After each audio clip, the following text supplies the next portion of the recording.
Welcome in. One of my favorite places in Jefferson County. This is Corner, Alabama, appropriately named Corner because it's Jefferson County Corner, Walker County Corner, and Blount County Corner. And it is time for us to go wrestling. Good evening, everyone. I'm Matt Coulter, along with Chris Osborne. Our very, very special guest, Billy Hughes, is with us.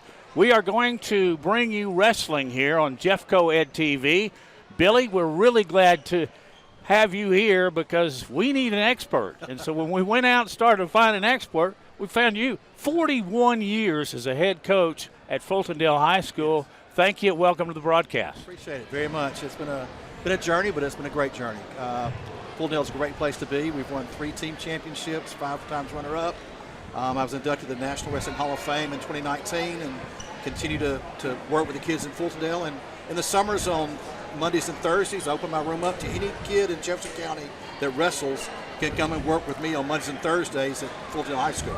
One of the things I immediately noticed when you walked up here and the other head coaches walked up here is how closely knit this community is. Yes. I'm not just talking about Corner, but you're talking about your kids wrestling against these kids from Gardendale. His son wrestled at Gardendale. So it really is closely knit in Jefferson County. It really is. This is one of the sports where the kids will compete so hard with each other on the mat, but then come off the mat and talk to each other about how the match went. The coaches, I play golf once a week with some of the coaches, so it's very, very close. Chris Osborne will be joining us once again as our color analyst. Are you ready for this? I am. I mean, first of all, I'm very excited. Hadn't been in the wrestling arena in quite some time. So, and I need to get in on that golf with you. Yeah, let's just make a foursome out of this team right here. Absolutely. Speaking of a foursome, let's go courtside. Actually, it's Matt's side, as Caleb Turrentine is going to join us and give his perspective. Caleb? Yeah. Matt, we don't need any more reason for you to say your own name, but if you want to throw Jim Matt out there over and over again, that's fine with me. Yeah, we have a duels match tonight. Obviously, Gardendale, Fultondale, Corner, all 3 Jefferson County schools going to compete here tonight. You're going to start off with Gardendale Corner. They're getting ready right behind me here to start the match.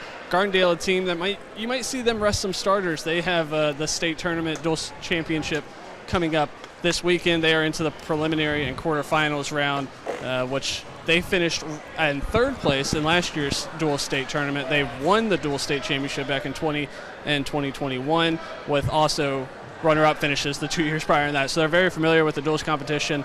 We just might not see them at their best tonight because of depth. And then meanwhile, Corner and Fultondale just trying to build some momentum after falling short in the regional duels. They want to get forward, get their wrestlers at their best as they get towards the individual state championships later in the year. I got to ask you real quick, did you wrestle? I mean, I know you're an athlete. We have done a whole bunch of other sports, and I've talked about my knowledge of those sports. I learned about wrestling maybe 4 or 5 years ago, so in case you couldn't tell just by my frame, no, I did not wrestle. Well, you'll be handling things Matt's side. We appreciate it very much, Caleb. There's a wide look at the gymnasium here at Corner High School, and we've done basketball games here. It's a great place to view and to watch, Caleb. I don't know, Caleb's kind of wiry. He might be able to be a good wrestler. Well, later on in our program, we'll guess at what weight he would be, but not right now. Coach, go over what's about to happen. The captains will come out for each team. They will flip the color disc, decide who's going to be home and away. They'll decide who gets choice, top or bottom or neutral in the second period, and they'll assign either odd or even matches to those teams by the number. First match, second match, third, fourth. So even though Corner is at home, they're not the home team. They are the home team because of the color. You see the green ankle band on Corner's wrestle, the red on Gardendale's. That's how you designate. Red is always visitor, green is always home. We're at 106, that weight classification. It's Gardendale and Corner. That would be Josiah Martin and Blaine Hale. I think that's going to be Dakota Fitz for Gardendale, it looks like. Okay. Yes, it is Dakota Pitts, his second-year guy. So Dakota got a takedown, which he scored 3 points, and he let the kid from corner up for 1.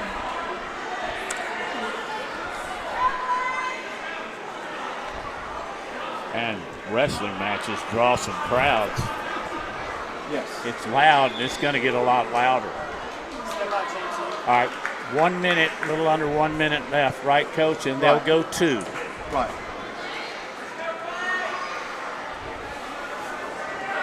Close to out of bounds. Out of bounds is the outside the yellow circle. As long as one wrestler has at least 1 point of contact inbounds, both wrestlers are considered in. It can literally be a toe. Even a toe. All it has to do is a toe. Dakota's locking up a cradle.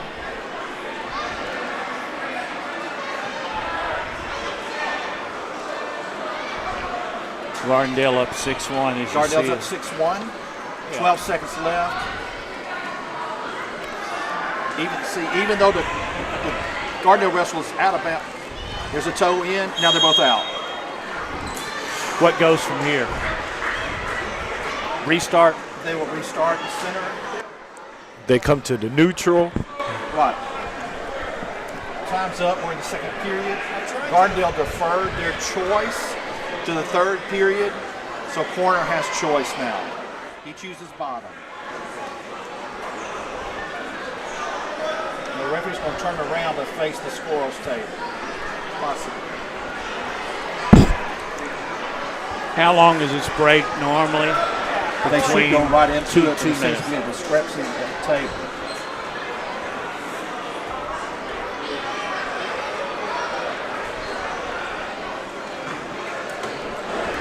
Should be 6-1 red.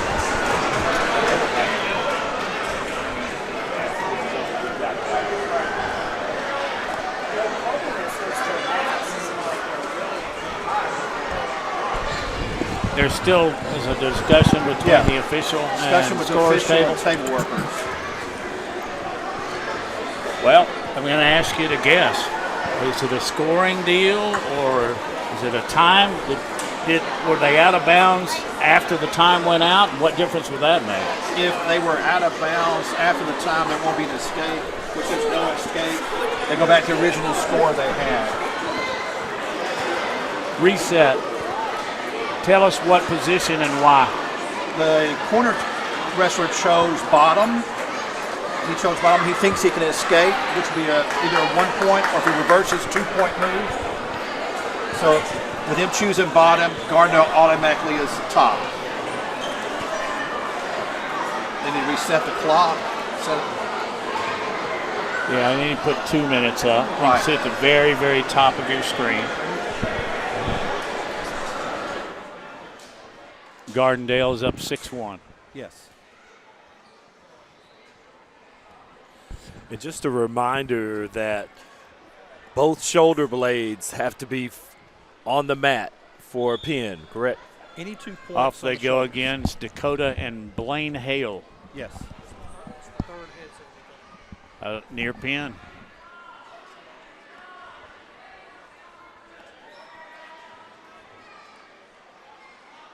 Both these boys are sophomores. Hale just scored an escape, so now they're neutral, looking for another takedown.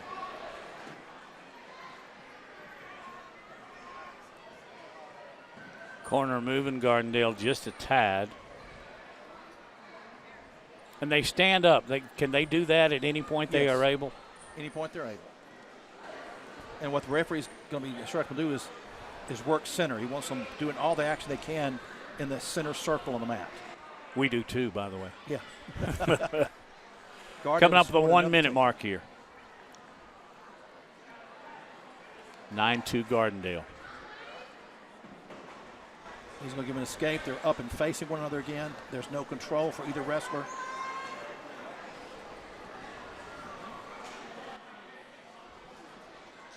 Almost OB. See the toes in, so he gets the takedown there. Whistle at 38 seconds and 12-3. All right, in wrestling, you have blood time. There's 5 minutes for blood time. If a wrestler has a busted lip or bloody nose, you start blood time. As soon as it's controlled, they stop it.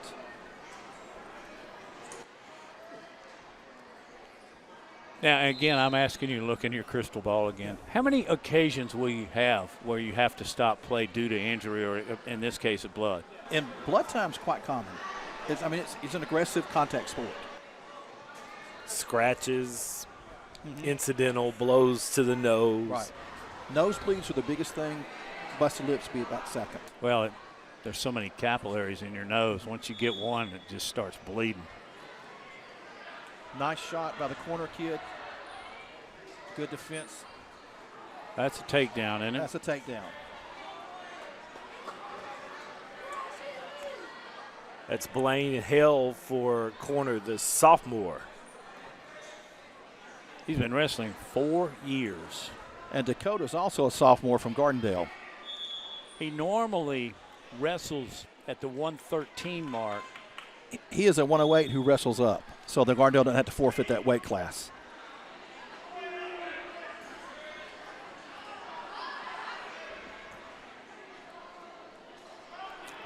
Zero. Dakota's looking for a tech fall, which is to win by 15. If he gets up by 15 points, the match is over. Right. Referee in our center court, I remember him. He's been doing this quite some time. Yes. Dakota's looking for that final takedown to give him a 15-point advantage. Yeah, he's up 12 now.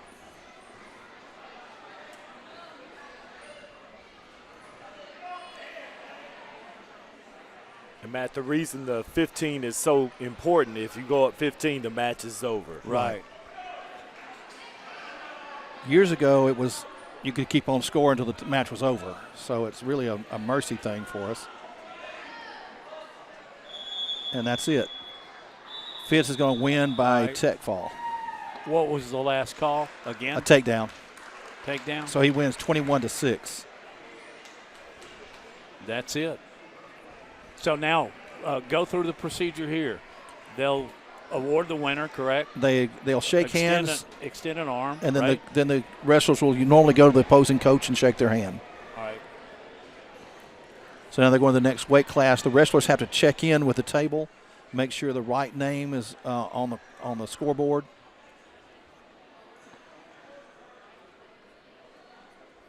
It looks like Josiah Martin for Gardendale and Jacob Bagula. Bagula? Bagula. Mm-hmm.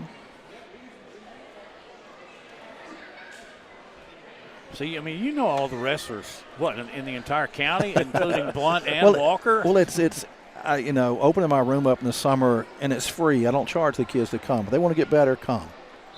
And I'll have kids from Corner. I've got kids from Corner that come, Gardendale, Minor, Shades Valley.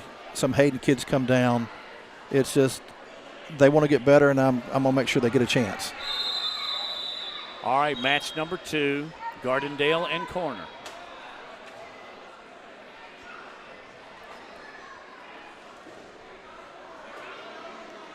Jump in there as soon as you can, Coach. Tell us when the first point falls. I will do so. Nice shot there by Bagula, and he has a takedown. All right. That's 3 points. Referee got a 2 count. He's holding 2 back points or near fall points. So Corner's going to be up 5-0. When you say back points, is that added to it later, or is that it should be there now, but she put 4 on instead of just 2. Now he's on his back again. He's counting again. Bagula has he got 4 points. There's 2 extra points, so it's really 9-0 right now.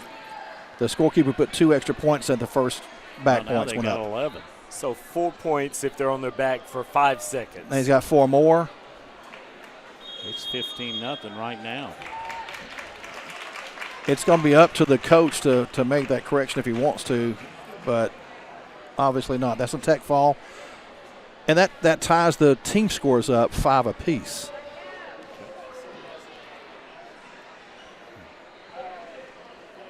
Bagula appears to be the better of two. Absolutely. Jumped out to a really early lead with just 49 seconds left in this very first period of the second match. It's 15-0. So the way to go on their scorebook, it'll show tech fall at 1:11 because he used a 1 minute and 11 seconds. So in the scorebook and on his record, it'll show tech fall, score 15-0 in 1 minute and 11 seconds. It's pretty impressive. Yeah. Very. But the score is 15-0. Do they not call it here? Yeah, it's already. They've already shaken hands, and okay. We got the next weight class coming out. It's 120. Roman Coker for corner, and Bryson Boersma. Boersma's just a freshman, but he wrestled varsity a lot of this year. I think Gardendale's in a lot of the situation that Fultondale is in. We are rebuilding. Fultondale's going to start in a 7th grader and 5 8th graders tonight. That's a takedown by corner, and you can tell the experience will play out here on the mat real quickly sometimes.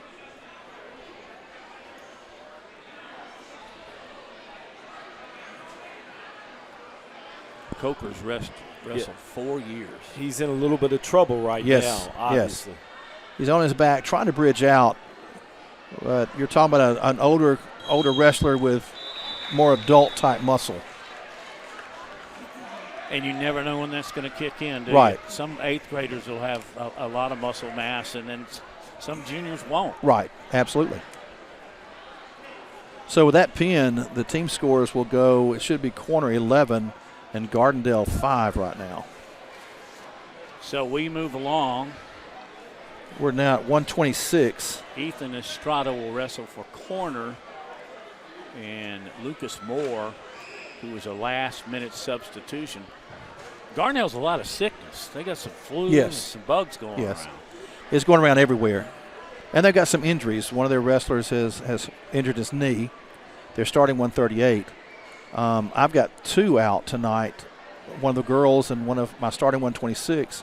He has a high ankle sprain, and our young lady sprained hers the same way Saturday at tournament at Leeds. And, Coach, you did say some of the kids are out because they're preparing for, what is it, sub-state? We're right on top of the state dual tournament, and the playoffs are going on now. We're in the quarterfinal and semifinal rounds now.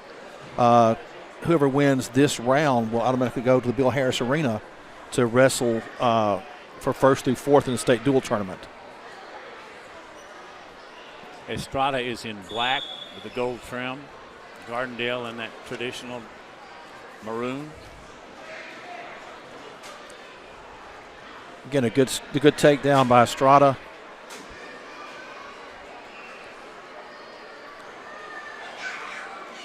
Good movement by the Gardendale kid. Flipped him over. He's trying to control and come out.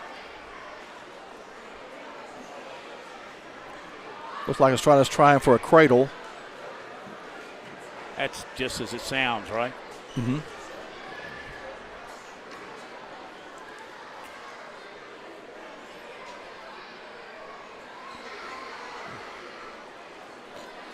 So, Matt, what's going on is he's working him is the term. Correct me if I'm wrong. He is. He's gotten some back points now. He's got 4.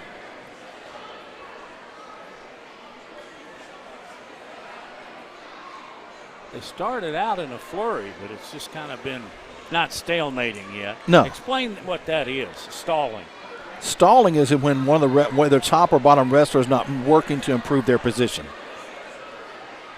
44 going on 40 seconds left in this 2-minute round.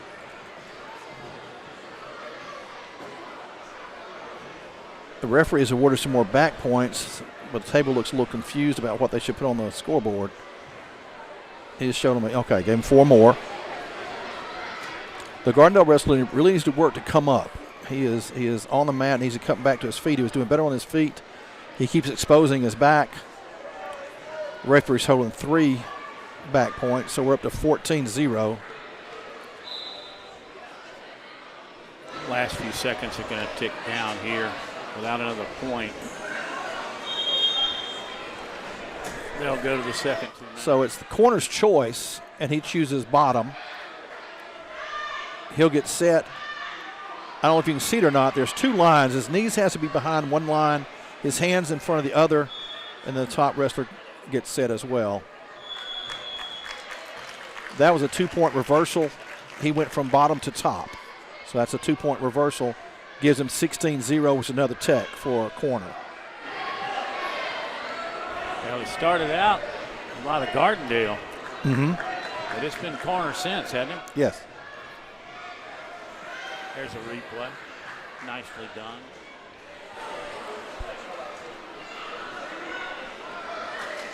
You know, these North Jefferson wrestlers, like you said, they know each other. Yes. They work with each Yes. other. And so it's really interesting to see them in, mid-season form. Right. And it's awesome to watch. You know, they get along. They sometimes travel together to camps and clinics and things in the summer. But at the same time, when you get on the mat at this point in the season, wrestling for your school, that guy across may have been your roommate this summer, but right now he's not your friend. That's right. The situation now is there's no weight classification for Gardendale. I'm not sure if they're walking forfeits out tonight or we're skipping up a weight to 138. I can't tell.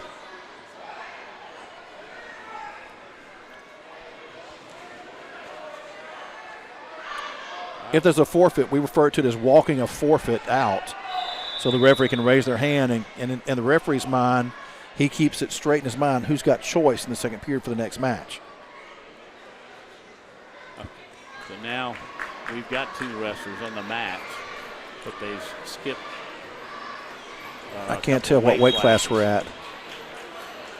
Looks like I can't tell if it's 138 or 144. That looks like Bryson Robbins from corner. That would be up to 144. Yeah, I think you're correct, Coach. And Trip Holloway. Whoa. Nice throw by Robbins. So he scored 3 takedown and got 2 near fall. They're wrestling on the edge of the mat.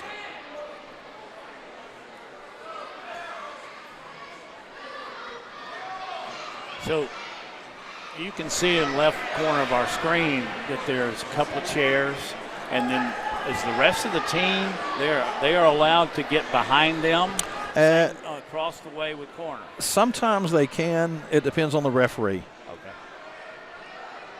Which a lot depends on the referee. Yes. Some referees are okay with it, some aren't. Oh, there's a body slam.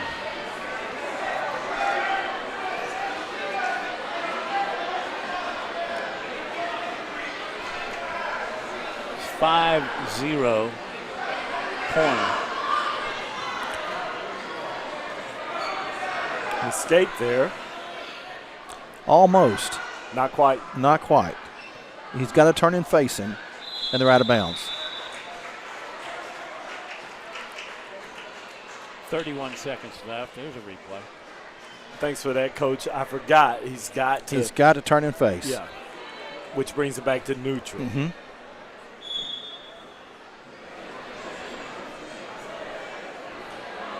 Again, corners in black. Gardendale's in the maroon.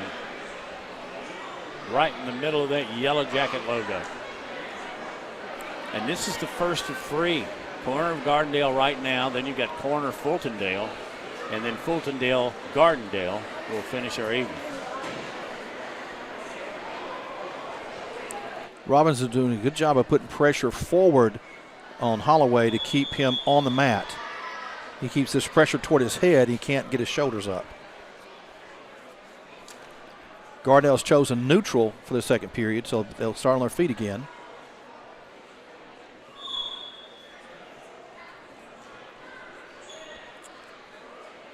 Robbins has what's called a Russian on Holloway. He's controlling that arm.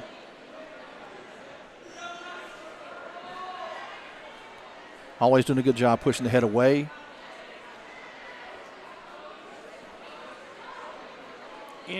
During the season, how many hours a day do you practice? At Fultondale, we start practice at 3:15 sharp, and on Monday, Tuesday, Thursday, Friday, we go to 5:30. On Wednesdays, I let them out 30 minutes early because a lot of the kids go to church on Wednesday evenings.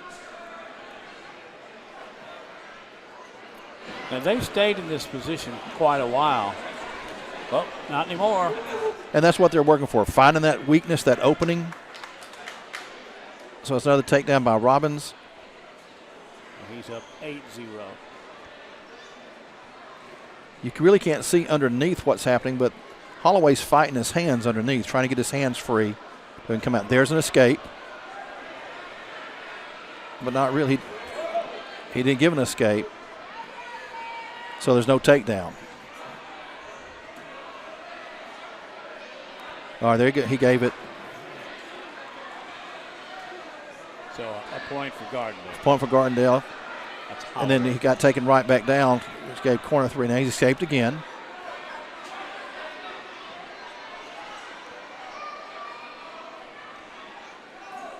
.20 seconds left. All right, Holloway's in on the leg. Needs to pop his head out so he gets the takedown. His head's trapped underneath.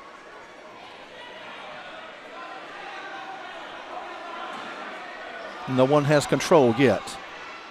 Now they do.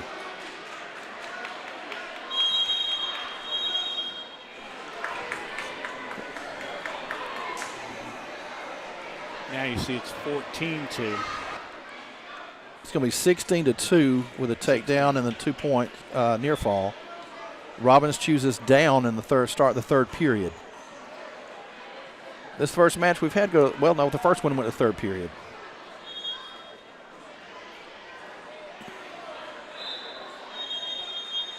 With that escape, he gets his tech fall.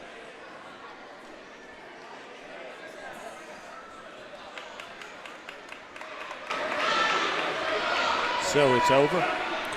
That match is over. 17-2 in the replay. By the way, if you see other wrestlers in the screen from our floor cameras and elsewhere, Hayden is here, and then there is a lot of junior varsity activity going on as well. Fultondale's wrestling Hayden on the purple mat over there. Here's a nice shot right under the basketball goal. Yeah, one at each end of your camera shot there. While they're waiting on this match to start over here, the young kid from Fultondale's wrestling there cracked his tibia in the opening kickoff of the very first football game this season. So this is his first week back competing on the mat. Glad to see him back. Yes. Well, this will be Brody Hale for corner. They may have jumped ahead to 157. Maybe not there either. It looks like 150 on the screen. If I get my progressive lenses in the right place, I can tell you for sure. I've got Brody Hale for corner. I don't have anyone that weight class for Gardendale, and that could easily be my error. He is trying to run a half Nelson on the kid from Gardendale, which is the oldest and easiest pin move to run when you do it right. Now he's got a cradle hooked up. He's going to try to sit back with it, or he may try to roll him with it. He's going to sit back.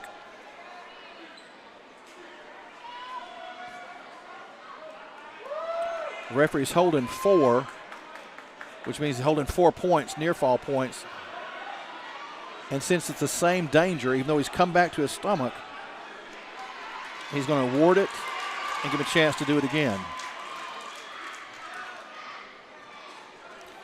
He's Will he going go back to the opposite side?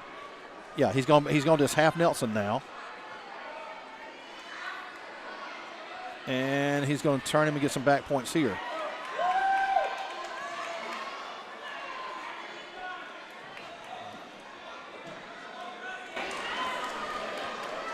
Has he gotten a back point yet? He's counted. He's got 4. He's holding 4.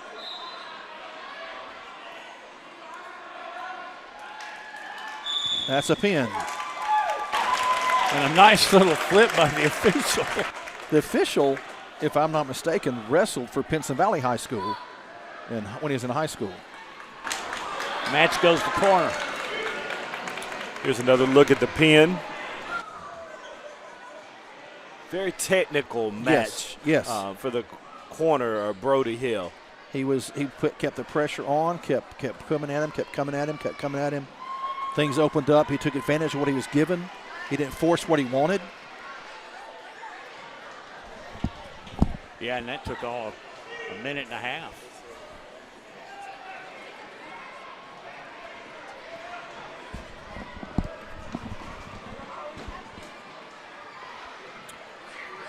This looks like Troy Thomas. Corners 175 coming up. And we've got a couple here with no opponents, so we're skipping ahead of those because those are forfeits. So if that's Troy Thomas, then you'll have Sawyer Price for Gardendale, the freshman. Yeah, the starter there for Gardendale would have been Austin Haygood, but we talk about the illness that has struck the Rockets, and he has the flu. So that is Sawyer Price is in. Austin and I go to church together. That is Sheldon Haygood's son. Oh, yeah, I know him. Yeah. Well, we all do. Troy is a kid that does all the extra things in the summer. He's going to all the extra tournaments, all the extra clinics. He's getting all the extra he can get. And you can tell it shows right there. He's got him in a tilt. He gets his 4 points. He broke the hold. He's going back again. 4 years, 160 wins, qualified for state 4 years. National Honor Society. And this guy's bio is about the length of my arm. Oh, yeah, he's a hoss. His dad wrestled for me at Fultondale High School and was a state champion at 160. And his older brother wrestled here at corner. And he got his tech fall in 1:07. That's definitely wrestling pedigree. Yes. And his uncle, his dad's brother, wrestled and won the state the same weight class. So, back-to-back years. Coming up, we should be going to 190. For corner, that'll be Bryson Millwood. And for Gardendale, Liam Peak, sophomore, who had to come in. Matt, are you buckled up? This is fast-paced. Yeah, I feel pretty good about this.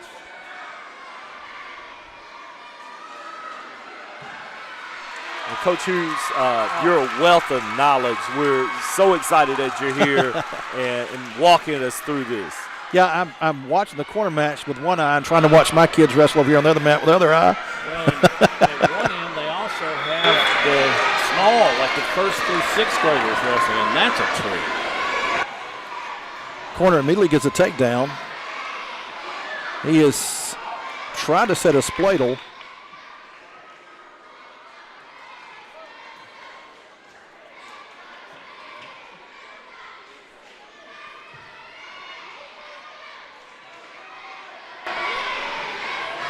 We are in Corner, Alabama, home of the Yellow Jackets, wrestling on Jeffco Ed TV, and we are certainly glad that you joined us.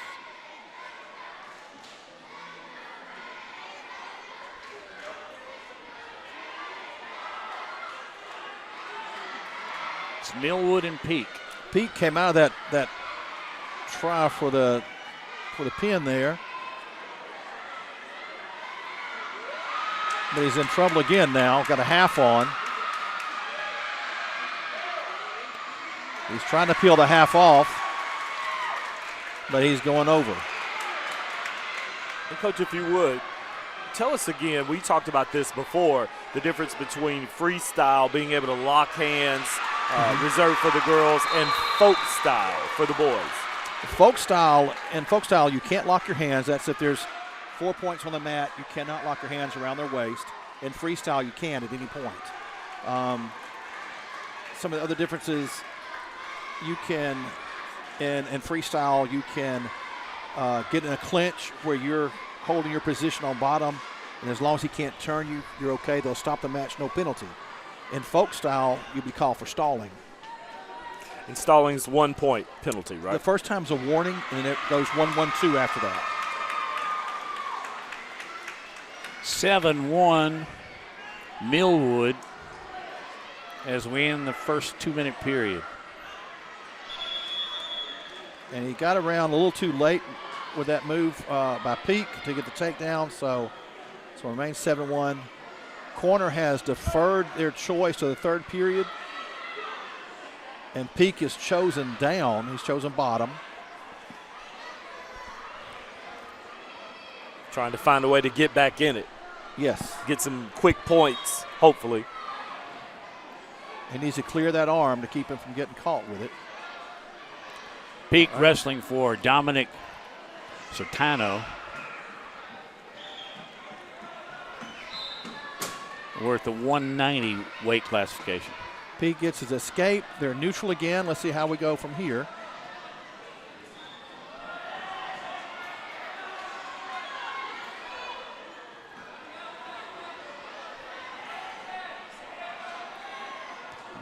Millwood was up 7-0. Well, now he's got a takedown. Takedown for 3. It's 10-2. Peak's on his back.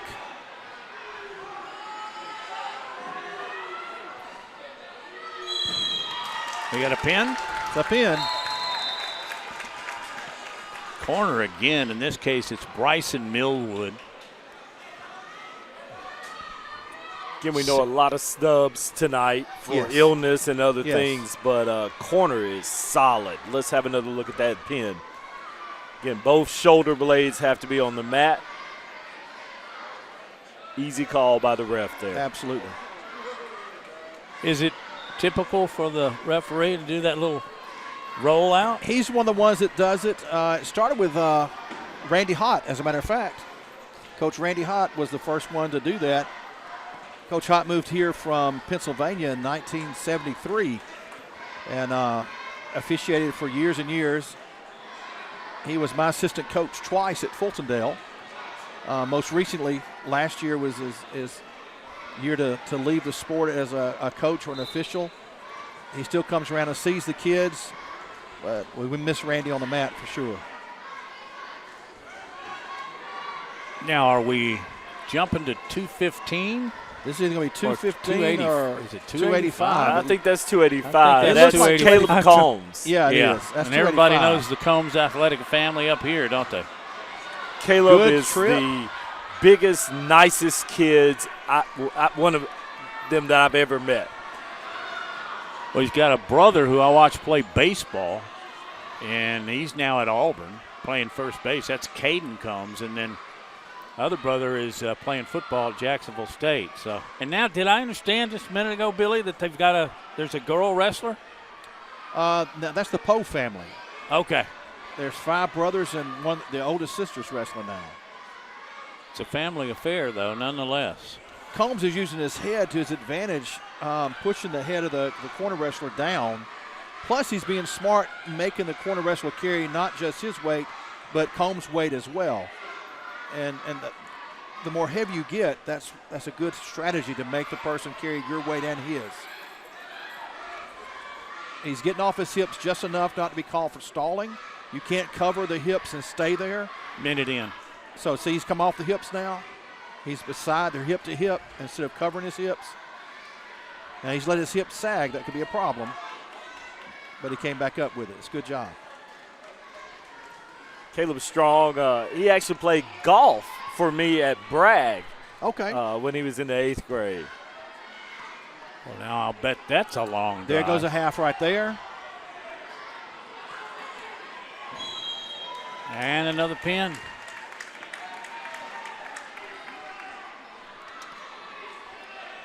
What was not a pin? Yes, it was. So Combs takes the victory on a pin. Let's watch it right now. He's got the half sunk in deep. He leaves it, goes to an overhook. Very smart using his weight to his advantage. Very Absolutely. smart. And that is the end of the match. That is the end of the match.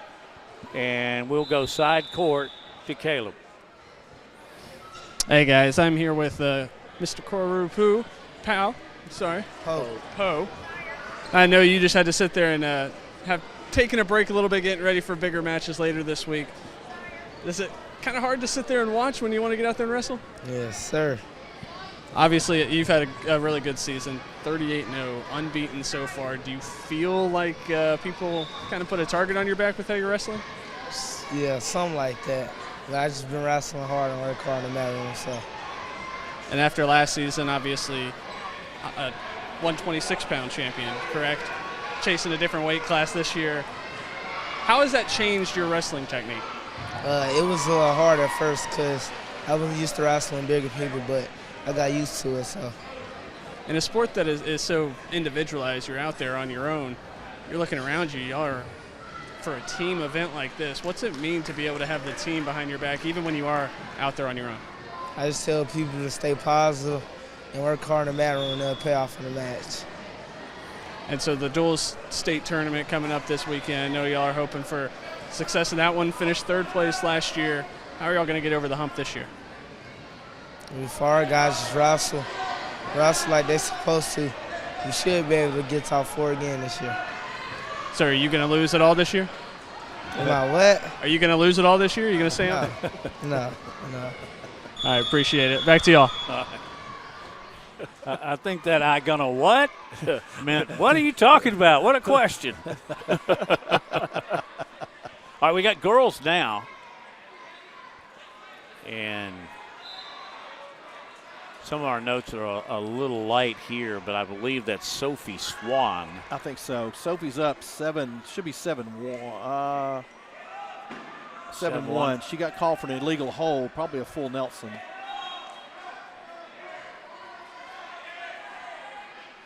And my apologies, I do not know who the Gardendale wrestler is, but this is the 100-pound classification.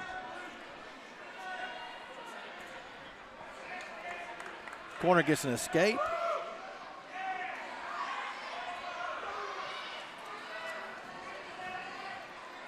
So, Coach, you were talking about how much and how big girls wrestling is now. So talk to us a little bit about that. And do they practice with the boys? Our girls practice in the room with us. I think Gardendale's do too, but they don't practice with the boys. They practice with the girls. The girls practice with the girls.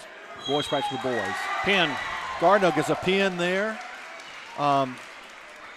It is absolutely watching the girls wrestle. They've got something to prove. Yep. They're much more aggressive on the mat right now than the boys are. You'll see the boys spend a lot of time pushing back and forth, head to head. The girls are always looking for that takedown. Look at that pin. It's really they run to the mat. They get out there. They're ready to go. I believe we've moved to the 120 weight classification, which would include Sandy Fernandez for corner.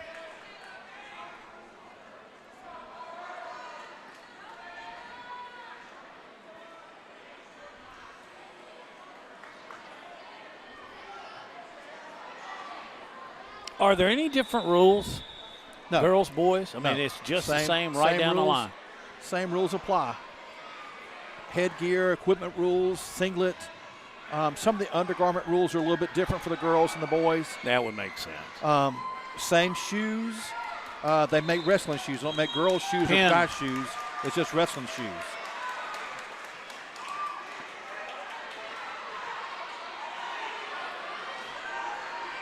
Gardendale with a win there. We may have one more girls match.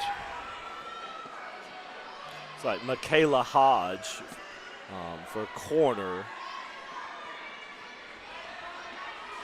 Unless that's a walkout forfeit, one or the other.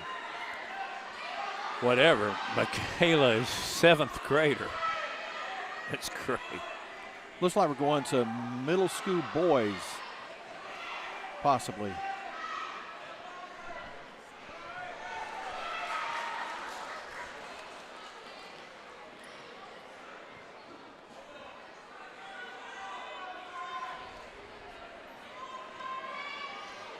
Well, they don't look like high schoolers, that's for sure, Coach.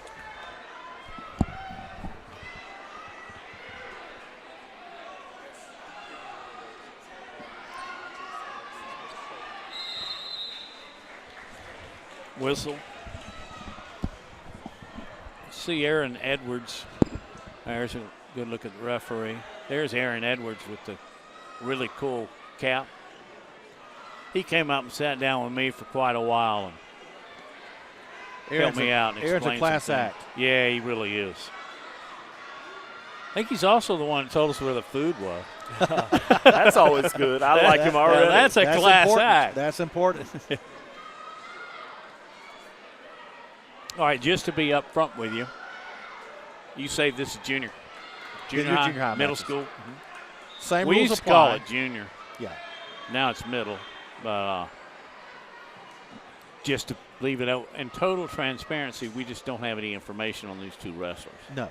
That's okay. You're getting a look at the future of wrestling in North Jefferson County. Absolutely. Well, I'll guarantee you, parents of these kids know who they are, and if they're not here, most likely they're here. And it's another thing I noticed with the younger kids wrestling at one end, Yes. grades 1 through 6. Boy, you want to get some grandparents in here. Now that's the way to do it. Yeah.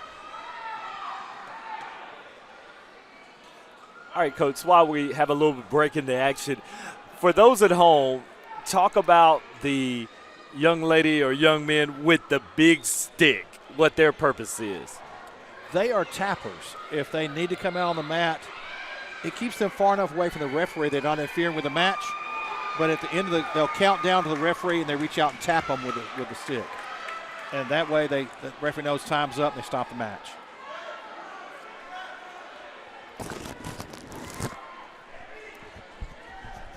Speaking of food, He pulled that out of nowhere.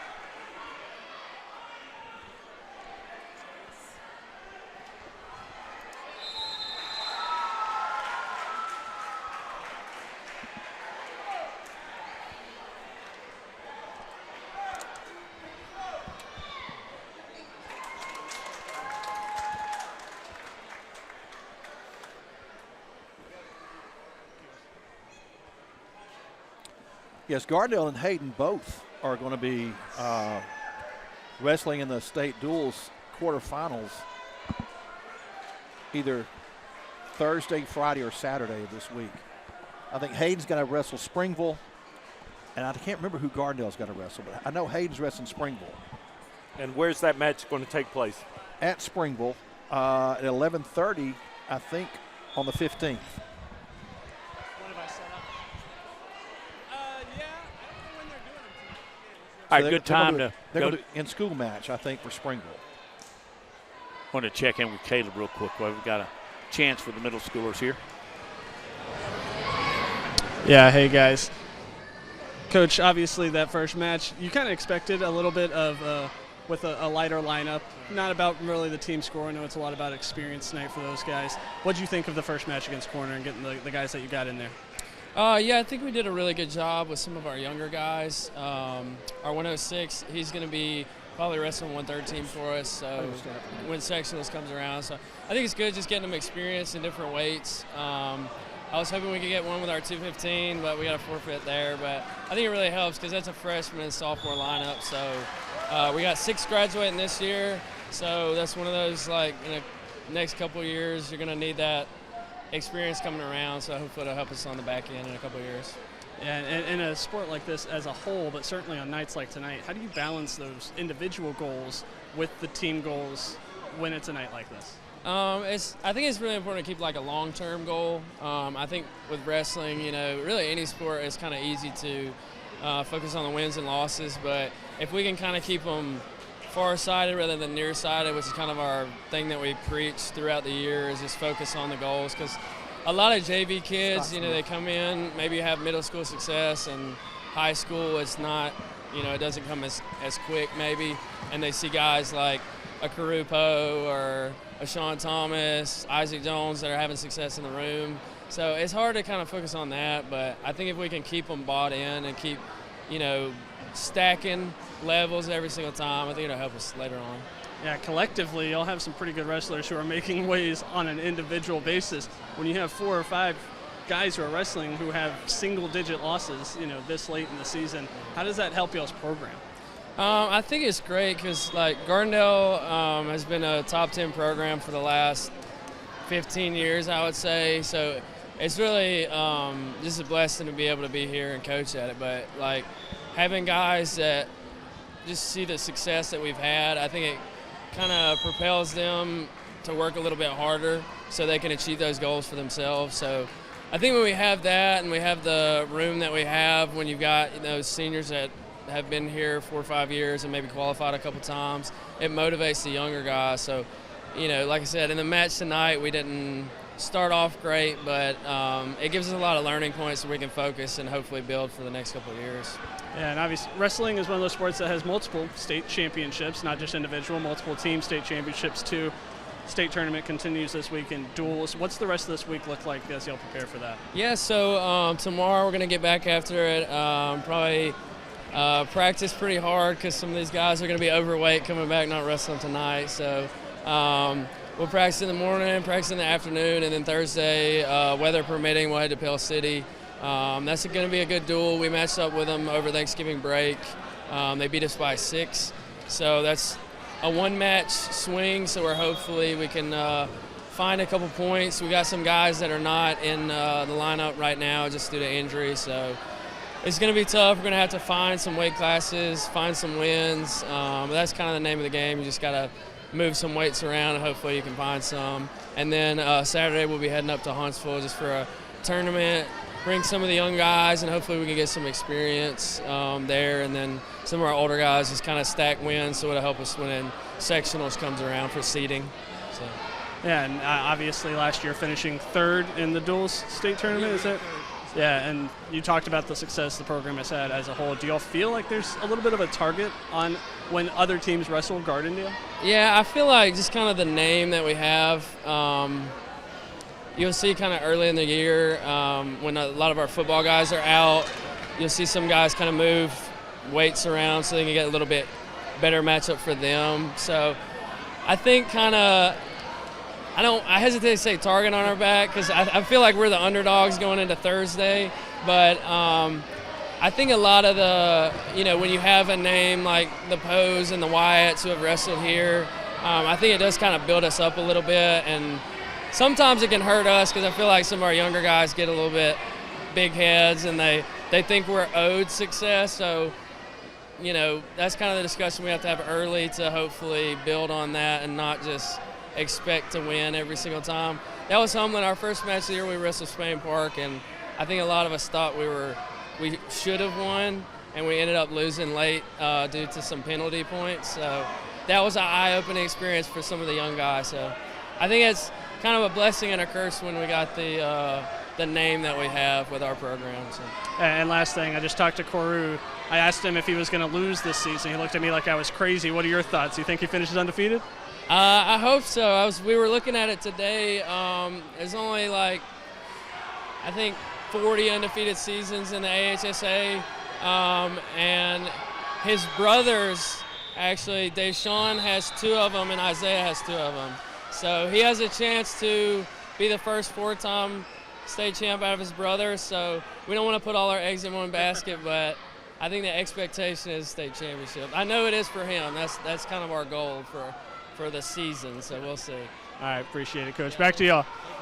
Caleb Turntine. He's talking with the mat coach for Gardendale. That's Scott Smith, also another one of the fine coaches that came up here and introduced themselves and went over some notes with us in our pre-match, and we appreciate that very much. Right now, you're looking at Gardendale and corner once again. For corner, that's Ren Nelson, and as you see on your scoreboard there, he's up 7-1 on Gardendale. We're in the junior high, middle school matches now. Corner just scored a reversal, puts him up 9-0. And still 1:20 left in this 2-minute period.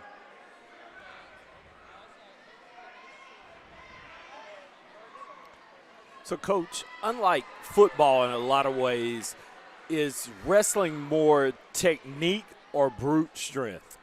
I will take technique over strength any day. But if I can put the two together, I've got an unstoppable You get a wrestler. Poe or a absolutely. Wyatt or a Absolutely. Combs? Yeah. I got to ask you, Wyatt, is that part of the Willie Wyatt That's Willie family? Wyatt's sons, his twin So sons. I'm so old, Coach. Yeah. And, you and I could call roll, I think, as far as Yeah, age is yeah. concerned. Yeah. But I remember when he was at Gardendale and he Right. signed with Alabama. Right. And at that time, he went from Perkins to Coach Curry. Right. They said he is a center's worst nightmare. He is. He Now, was a bad, bad man. And Willie wrestled heavyweight in high school as a state I champion remember wrestler that, too. as well. He's a little younger than I am, but the two boys are wrestling at Bellarmine University, and they made the world team, and they wound up in the finals having to wrestle each other for the one spot on the world team. That doesn't seem right. And one twin beat the other twin for that spot, but they both got to go. The other one got to go as a backup. So it was pretty cool. That's real cool. Do you see Willie? I visited Willie. I haven't visited him in a while, but I do get to see him occasionally. Please tell him I said hello. I will do Such a that. good, decent Yes, man. Yes, absolutely. Humble, strong. All right. We have a stoppage in play, and it appears the middle school matches will continue. All right, here's all kinds of questions I want to ask a veteran Yep. coach of 41 years. We all love Christmas and Thanksgiving, Yes, and that's right in the middle of the wrestling season, is it not? it is. I mean, It I know is. you break for, We the regular holidays, but we still practice. But what do you have to do about all the turkey and All the- dressing and potatoes? You just say, guys, you chose to be a wrestler. Be smart. And then when they come back in, most everybody's going to be on weight, and the ones that aren't will stay on their own. I'll stay in the room with them, but they'll stay and say, Coach, I need to work a little longer. I got to get this off. And on Christmas Day, every wrestler, male and female, get a 2-pound growth allowance. So every weight class goes up 2 pounds on Christmas Day. I saw that in the And I notes. tell I my- thought that was very kind. I tell my wrestlers, that's your Christmas present. Yeah. Enjoy it. So will they just go grab a pumpkin pie and just go Hey, after it? Whatever they I want, guess as so. long as they come in. And that remains for the end of the season, correct? Yes. I remember the guys at my high school running around with the garbage bags on back Can't in do the that day. anymore. Yeah, you can't do that anymore. Really? No, Safety hazard. it is. And see, that's the one thing, and I don't know how every other coach feels about it. Weight loss and controlling your weight has been taken out of the coach's hands because of the state rule. We all have to hydrate. They go through state hydration testing. That determines if they're going, what their lowest weight class can be and when they can be there.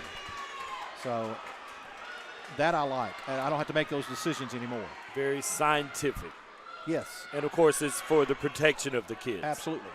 You were telling me earlier how much technology and the computers have afforded you a little bit more time to Yes, yourself. yes. Explain that, because I thought it was fascinating as opposed to how it was just a couple of years ago, the way it is now. A couple of years ago, I would have to spend a couple of hours sometimes after our match to make sure all the results were in, they were correct, and they showed up on the for the state in the right way. So now with live scoring, what they're doing on the computers, all the computers, these two here, they're live scoring the match. It goes in automatically. So it takes all that extra time that you were spending after the match at home or at the school, you get that time back because the scores are in now, live score. Team score, individual scores, everything's done. Still working some middle school matches here. The next high school match we have is corner, homestanding, but not necessarily the home team. They will be taking on the Wildcats of Fultondale, and that's your ballpark, isn't it? That's your wrestling match. It is. I got 41 years. I mean, that's more than passion for a sport. Well, it's one of the biggest things I'm passionate about now as I'm getting to the sunset of my career as a wrestling coach. I get on the mat still, but not like I used to. I just can't. I work with the Alabama chapter of the National Wrestling Hall of Fame. We get high schools to donate used mats to us, and we get those mats out to new programs.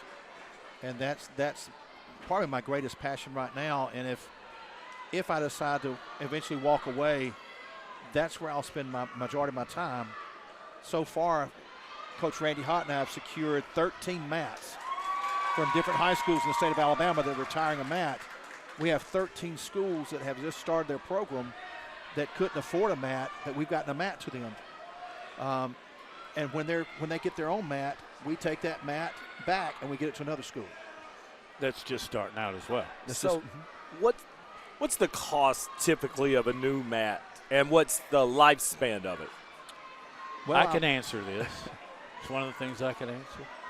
$15,000 for that mat right down there. Is that about right? That's about right. My new mat that came from Resolite, we got it delivered this summer, $18,000. It depends on what you have on it and that sort of thing. I use Resolite. All three of my mats are Resolite mats. That's the mat company I use. But I'm a good friend with Bud Hennenbaugh, who is one of the region directors for Resolite. And he did us right. But a team just starting out, you're talking about singlets. You have to have singlets or doublets.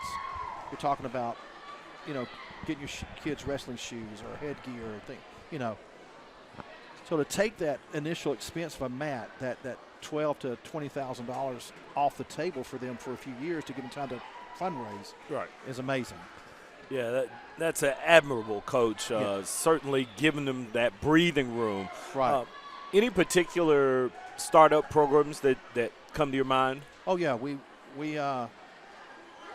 took a mat that came from Oxford to Corner, and Coach Edwards worked with me and got it from Corner to Curry. So that mat went from Oxford to Corner to Curry. And I have to map these mats, keep up with them, because it becomes an asset for the Hall of Fame. We've got one mat that started out in Pelham. Went from Pelham to John Carroll to Brewer. Now it's at Etowah. So when I say the mats are moving, these teams are getting their own mats, and we're take the mat and move it somewhere else. So we're starting teams all over the state. Awesome. So that's a great passion of mine right now. You're going to have to do a GIS overlay so we can see where these mats are going, color coded. Well, we have a mat right now at Baldwin County High School, one at LaFleur, one at Flomaton. We have a mat at BC Rain. I just carried that mat in the fall, donated by Jasper High School. They retired the mat from competition, so it went to BC Rain High School in Mobile. We have a mat at Davidson High School. It's just LaFleur High School has one of our mats. So I'm pretty excited about the opportunities that these kids have, and to see them at a tournament, whether it's a section tournament, those kids come up and say, "Thank you for our mat. We wouldn't be here. We couldn't be here if you hadn't got that mat for us." That's the reward. That's awesome. That's the reward. Hey, we've got a break coming up. Corner and Fultondale High School Varsity Wrestling on Jeffco Ed TV.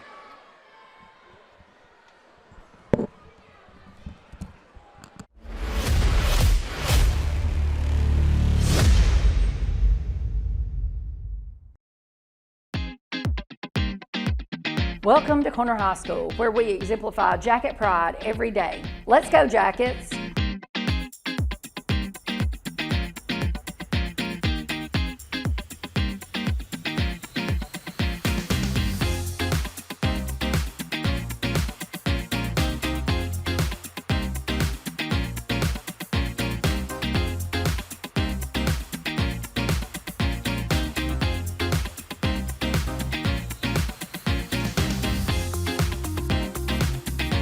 Corner High School is Jeff Co-Ed strong.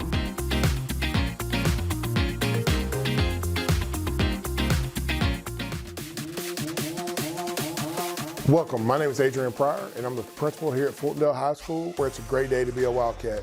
Go Wildcats!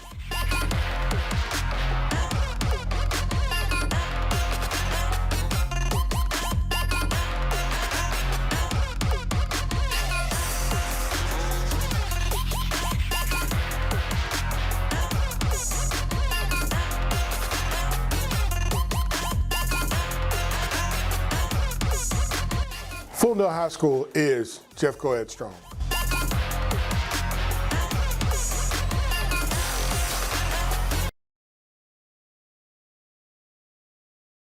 I mean, is it something that you did when you were young, or?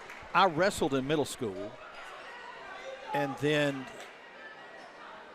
went to Montevallo, and there was no wrestling at Montevallo, so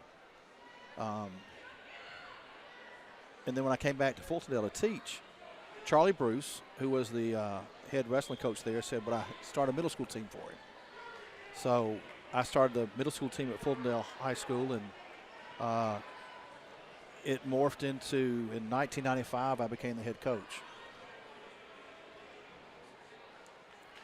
Is that a Bruce, like as in Earl Bruce? Charlie's from Vestavia. Okay. He was Vestavia High School's first individual state champion. So Charlie and I are still good friends. He's been inducted in the Hall of Fame as well. We still see each other occasionally, but he's retired, and we're going to try to get him involved in some of the things we're doing with the Hall of Fame. I think he'd be a great asset with some of the things we're doing. Now, Coach, when you started the broadcast, you said you swing those sticks a little bit. What are you, about a 5 handicap? I don't know. I played for the fun of it. Coach Morgan, Hezzy Morgan at Jasper, Coach Paul Moore from Hayden, myself, Coach Judd from Hayden comes and plays with us. Coach Edwards, Chris Edwards from Fultondale, he'll come and play with us. Where do you guys play? Horse Creek, Mountain at View? Horse Creek.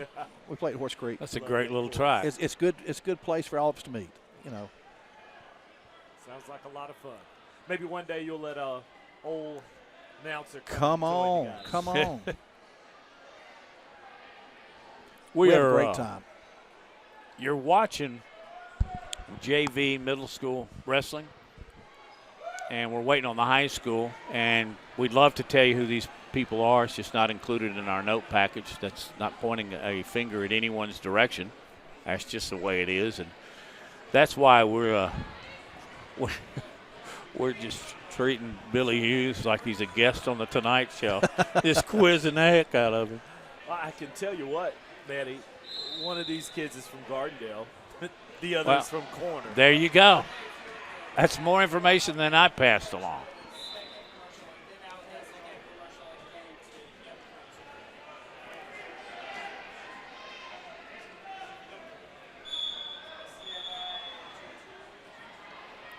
Now, in that match, even though the toe was in for the corner wrestler, the length of their bodies had got them towards the floor of the gym. Okay. So we went and called them out of bounds for safety reasons. Do you see that a lot?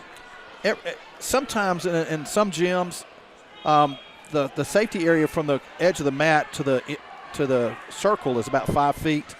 And every once in a while you get some kids that are a little taller. Yeah. So and 28 feet, right, of the mat. The center circle is 10 feet, and then the whole from center to the edge is 28. Okay. Chris, I knew that, Coach. It's about the width of the basketball floor. Mm-hmm. Not quite. But And we have mats to the left and right of the main mat. And they're wrestling some girls, and some of the Hayden girls are here. And some of the junior varsity girls are there. And then on the other end, they're wrestling the youths. They have first graders down there wrestling. You didn't start that early, did you, Billy? No. Except maybe in the living room I started in floor. the 6th grade. Okay. Now my brother and I wrestled a lot, sometimes for fun and sometimes not so fun. We were very competitive with one another. Most brothers tend to be. He's 2 years older, so I had something to prove. Every day. Do you still wrestle each other? Not now. Well, he's 64 and I'm 62, so that keeps us from getting so involved. That's how two grown men end up in traction. There's some days after practice I wish I was in traction. It would help tremendously.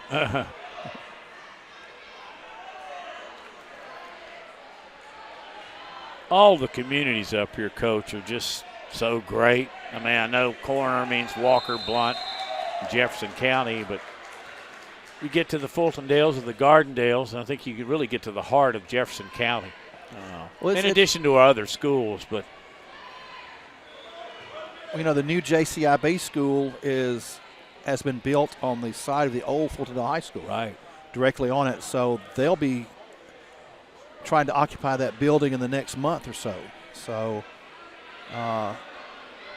that's a special school. Yes, very, very special. It's academically, it's strong. I mean, it's as strong as it gets. And most of the kids that go there immediately get some type of academic scholarship. Right. My daughter went to the one in, Hueytown, Pleasant Grove. Right. And then she went on to ASFA, but she loved it there. Well, all the kids at Pleasant Grove and the kids at Shays Valley, both the IB schools are going to come together in this new school on that one campus. Oh, that'll be great. It's a beautiful building. It is.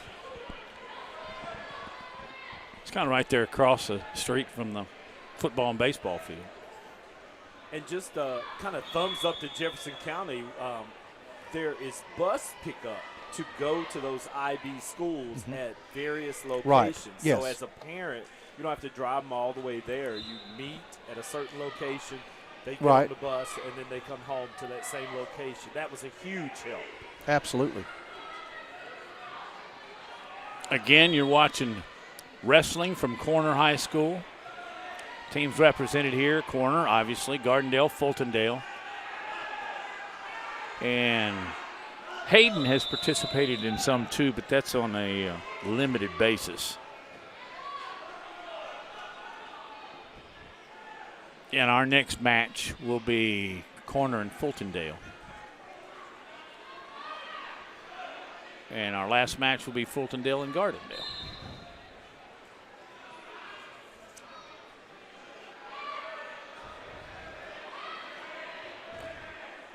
Coach, what kind of workouts? Do you do a lot of weight training? And do you do a lot of flex training? They get a lot of their weight training in their athletics class at school, and I try not to double up on that. If they've already worked out that day, I don't want to add anything to it. Sure. So we do more cardio in the wrestling room because they are lifting in their athletics class. We spend a lot of time on technique. We spend a lot of time on constant motion, not being still on the mat, moving your feet. What do you eat day of? And the night before, do you carbo load? I mean, what's the nutrition? It is, I try to convince the kids, you've got to be real careful. If you carb load the night before, you're going to be overweight the next day. If you're wrestling at 152, you have to weigh 152 or less. If you're 152.1, you have to bump up to 157. So it's a fine line to walk, and helping the kids figure out what they can eat, what is safe for them to eat, not to put on extra pounds. Most people lose a pound while they're sleeping at night. You lose a pound at night just sleeping. and being aware of that. We try to make sure our kids are a pound or a half a pound under after practice every day before they leave. That way, when they come in the next day, we've got somewhere to go. And, you know, but they know what to do. All right, that is the end of our first match. Corner and Gardendale coming up. Corner remains on the mat, and they'll be taking on Fultondale in match number 2 here from Corner High School on Jeffco Ed TV.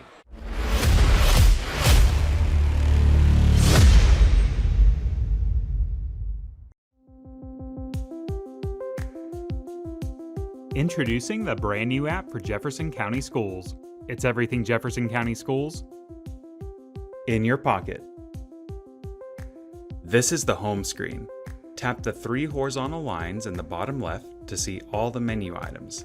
To turn on push notifications, tap Settings, select Notification Preferences, and allow notifications. Tap Subscriptions to subscribe to your school. The Events section shows a list of events throughout the school. You can use this button to add an event to your calendar, or tap here to share the event with friends and family. The feed is where you'll find updates from administration about what's going on throughout the school, whether that's celebrating a student's success or reminding you about an upcoming deadline. Search Jefferson County Schools, Alabama in the App Store or Play Store to explore the app for yourself. It's everything Jefferson County Schools in your pocket. As the Yellow Jackets prepare to take on Fultondale. Again, let's reintroduce our crack staff. First of all, leading the way would be like Kenneth and Rocket and Eric and JT and Clayton, all the members of our crew, because they're not here, then we're just sitting here watching a wrestling match, which is not the worst thing in the world. But my longabout way is just complimenting this unbelievably experienced crew that we have. Now, as far as the guys on mic, Caleb Turrentine is side court. In addition to that, up here with us, we've got the 41-year head wrestling coach at Fultondale. That's Billy Hughes. And, of course, my partner in basketball, Chris Osborne. And by the way, I'm Matt Coulter, and now let's go side Matt. Hey guys, yeah, I'm here with Madison Fuller of Fultondale Wrestling. Obviously tonight being a duels match, it's a little bit different of a night than just getting out there. What do you get out of a night like tonight when you're wrestling? I get a lot of matches. I love supporting my team and cheering them on. Yeah, that's a big thing right now. You look around every mat and it's surrounded by teammates. What kind of energy do you draw from your teammates on meets like this? When meets like this, when they wrestle, it makes me want to wrestle more, and it makes me want to get on the mat with them also. So it's just a lot of energy. I know you had a big season last year. 39-2, I believe, was your final record last year. Yes, sir. 27-1 now this year. That's a lot of wins to just a little bit of losses. What have you accounted to your success so far the last couple of seasons? I just think hard work. Like it's just being disciplined. And I know that loss earlier this year, I looked back at your matches. I think you've won 18 straight since then, but that very next match, you had a pin in 8 seconds after losing. Did you feel something after that loss to get out there and want to get back out on the mat? It was my drive. I was so mad because I busted weight that day, so I had to wrestle up, so I was just taking out my anger. Yeah, I know wrestling up a little bit compared to where you were last year wrestling. Have there been challenges to that compared to what you were facing last season?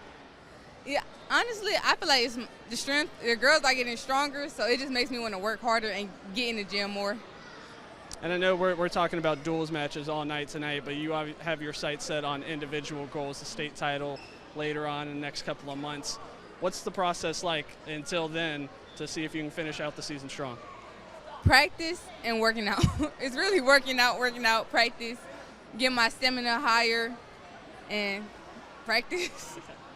All right, well, I think we all here at Jeffco, we're believing in you. We've seen you wrestle before, so congrats on another great season.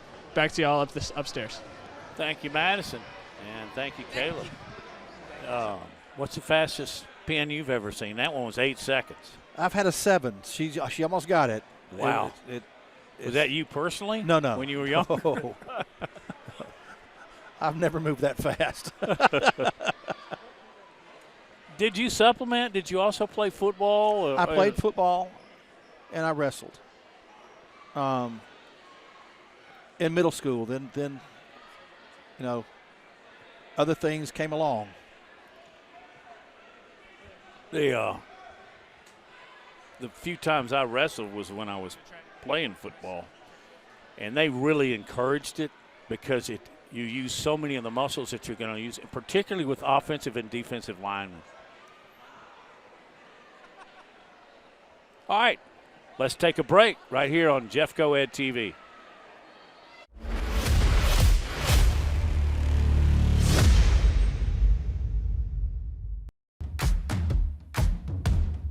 This is Gardendale High School, where it's always a great day to be a Rocket.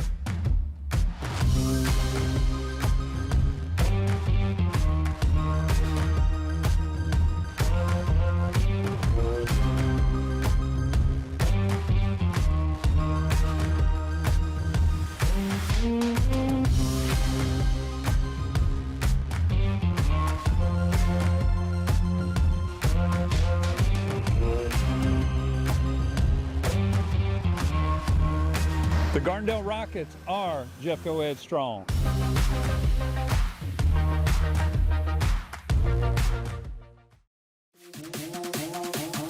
Welcome, my name is Adrian Pryor, and I'm the principal here at Fultondale High School, where it's a great day to be a Wildcat. Go Wildcats.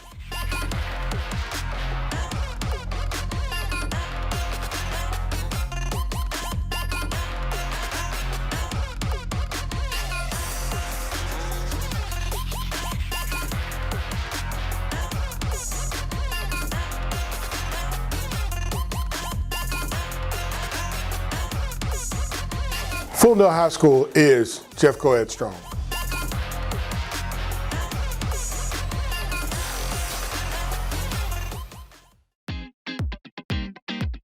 Welcome to Corner High School, where we exemplify Jacket pride every day. Let's go, Jackets!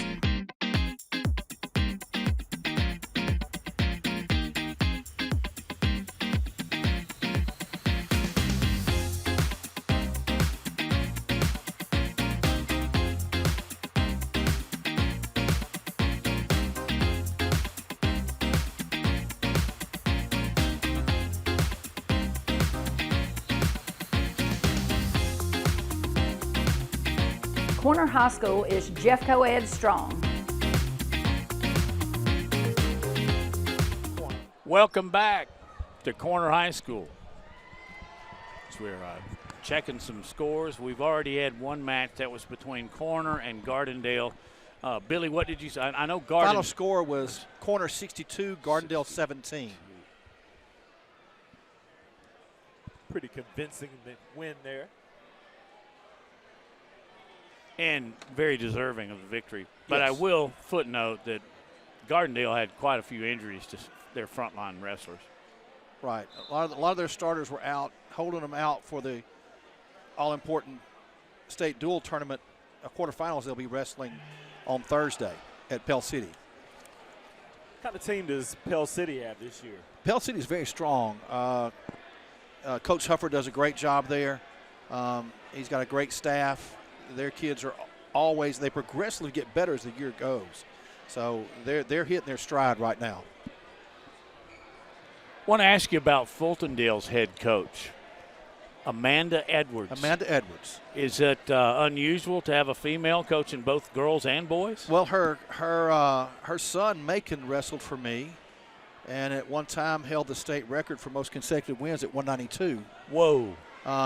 He left Fultondale and went to Castleton University in Vermont to wrestle. He's back in Alabama now. He's a Mountain Brook police officer. So it's been a tremendous journey for her. She's been around wrestling because of Macon, so involved in sport. So it was just natural. She's on staff at the high school. I retired from the classroom, and it was just a natural transition for her to take over. She loves the sport, loves the kids, knows the in and outs of it, so having Amanda take over was awesome. Santiago Mendoza, just a 7th grader? Santi's a 7th grader. It's his first year to wrestle. This is Artels James wrestling here at 108 for this match. Santi wrestled against Hayden at 108. He's up 3-1 early. Not even a minute in to our first match here. Artels is an 8th grader. Like I say, Fultondale starting 1 7th grader and 5 8th graders. They only have 1 senior. 1 senior. And 1 junior. We are definitely, and I think a lot of it has to do when I announced last year that I was stepping down as head coach. Some of our older kids thought I wasn't coming back at all. And that's a miscommunication on my part. They went to other schools. Oh, no. And we graduated 6 seniors. Where did you finish your last year? Last year we finished 9th in the state. We finished 9th. You have an amazing record. How many kids' lives have you touched? So just 41 years? Just somebody have to give me a calculator. One of our team members, Jeff Myers, graduated from Fultondale. Jeff Myers, I coached Jeff in football at Fultondale. How about yes. that? Jeff is a great person. Yeah, we use him often. He's not here tonight. He was our last event. Artels works with me in the summer. He also goes to Ironclad Wrestling Club in the summer. He's a great kid. He's become a student of the sport. He and his dad shared jiu-jitsu together, and now he's transitioned to wrestling from jiu-jitsu. Yeah, I just saw him attempt a foot sweep. Yes. Is that legal? Yes, it is. There was also a coin or a disc, I think as it's called, right, on the mat that was tossed into that center circle. Explain that for us. Going from first to second period, that's what they flip. If they haven't decided they're going to go with odd even, that disc, whatever color it lands on, whatever color's up, is who gets choice, red or green. And then the same choices apply. They can top, bottom, neutral, or defer to the third period. Right now, Mendoza is dominating this match. Up 15-4, 4 more, and it's into the match. Any lead by 15. We said Artel James. Yes, right. It's Artels James. 108.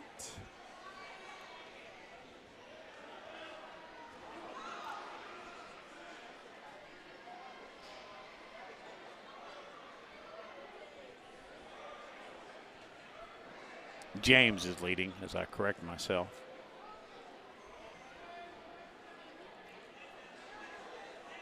Uh, 18-4, 40 seconds left.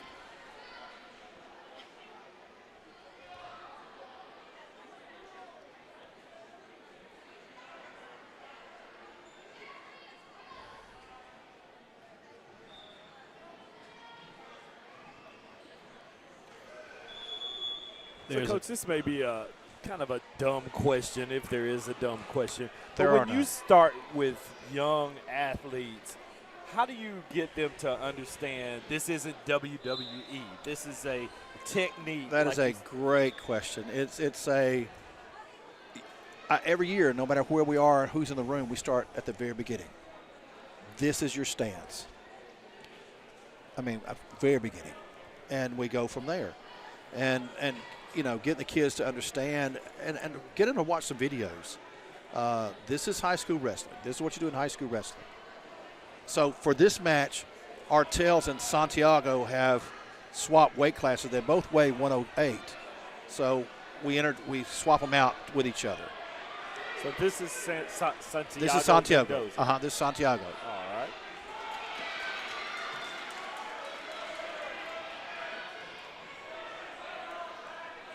Now, will they do that again in their final match? They could. Well, they could yeah, flip, right? They can swap because they're both the same. So both weigh the same. Santi's not afraid to take a shot. Now, knowing he's being out-muscled by a senior, that's a 7th grader wrestling a senior. Wow. But he's game, y'all. Santi is game. And he has a jiu-jitsu background. So, safe to say, these aren't the kids you want to pick a fight with in the hallway or after school. From what I've seen, they can take you down so fast. There are no punches thrown. You're on the floor immediately. Yeah, yeah. Shooting is definitely an art. Absolutely it is. But then again, you're looking at senior muscle and 7th grade muscle, and they're just not the same. But he came. Mendoza shot first. Right. Yeah. But he came to us and said, I don't want to forfeit that anymore. Can I do it? Can I wrestle there? Well, yeah, you can. I said, you understand what's going to happen, right? You're going to be wrestling older kids. You understand that, right? Coach, but I don't want us to forfeit. What a great attitude, huh? 30 seconds left in this period. Corner leads 3-0. He's a good kid, makes good grades, y'all. I mean, it's I hope he stays with it. Now, Fultondale Middle School played in the football championship. Yes. Yeah, against McAdory. That's correct. I think so. I think it was McAdory yeah. won it. I do remember that because we did that game on Jeff Coed TV. Another 2 minutes. Fultondale in corner. Fultondale in the white, orange, and blue. Corner in their traditional black and gold, or yellow, because it's the Yellow Jackets. This is Jaden Gadsden for Fultondale. Again, this is his first matches back after cracking his tibia in the opening kickoff of the very first football game of the football season this last year. And then he hit it and played every game. Wow. He played every game of the football season, including the playoff. Now, is it Roman Coker wrestling for corner? Should be. I think it's Roman. Yes, sir. So how was it discovered that his tibia was cracked? First days of wrestling practice, he couldn't push off. So that would be an indication. I had the trainer check him again, and we immediately sent him to get x-rays. But they thought it was just a high ankle sprain because he was gritting his teeth and walking around like nothing was wrong. Wow.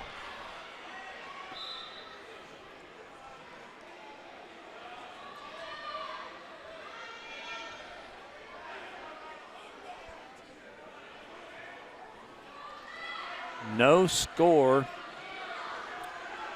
through a minute and a half of this first 2-minute period.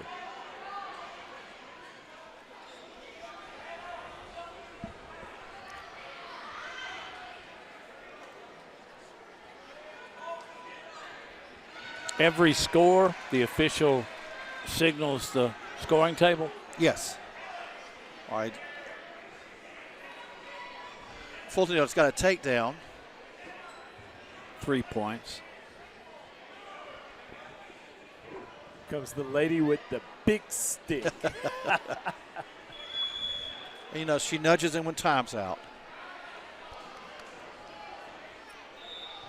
All right, so the disc landed on Red's. Red's choice.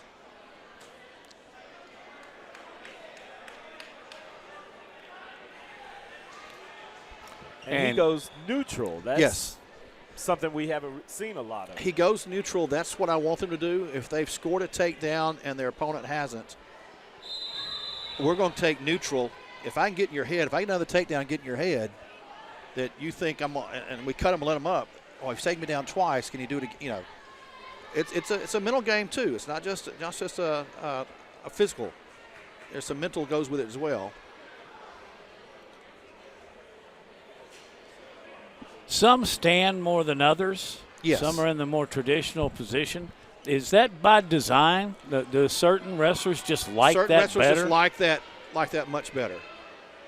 He's trying to keep his hips back to keep him from getting his takedown. I like the way that he spreads. Yes. There he comes around again for his second takedown, and that's what I like to teach. You get one takedown, you get a second takedown. Now, if he gets in trouble with this takedown or with on the mat, he's probably going to push him away. If he's smart, if he's wrestling smart, see? And you couldn't follow him right there, so he let him go. Gadsden now up 6-1.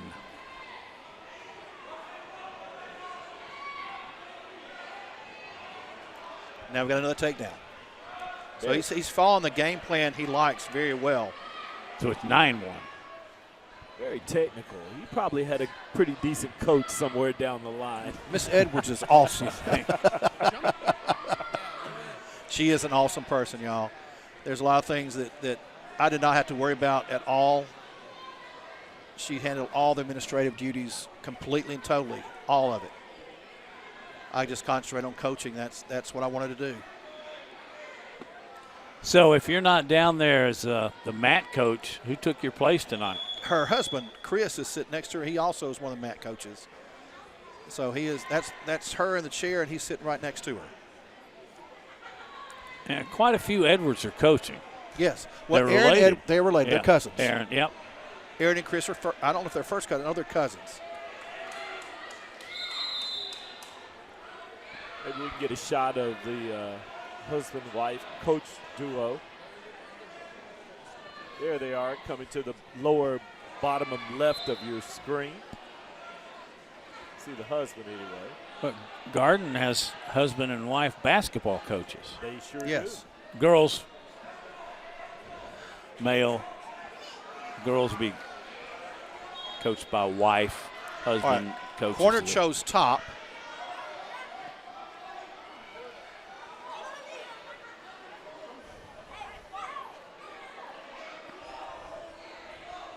What's the deal when you're backed out of bounds as a single wrestler?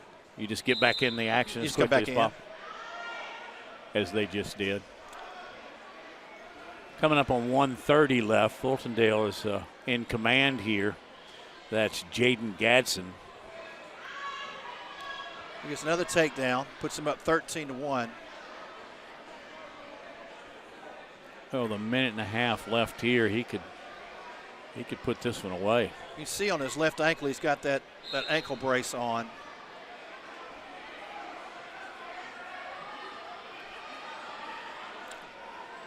And he's got to be careful not to get hit for stalling. He's staying on the hips here. So he's got to be careful not to get hit for stalling here. Now he's got a chicken wing in. And he lost it. Is there any advantage to pulling your adversary back into the circle? Yes. If the referee thinks you're not letting him back in to continue wrestling, you can get hit for stalling. So he's letting him in and let him stand up. So it's 13-2. 30 seconds remaining in this 2-minute period. Fultondale's a takedown away. Well, they were. Corner just got a point. So it's 13-2.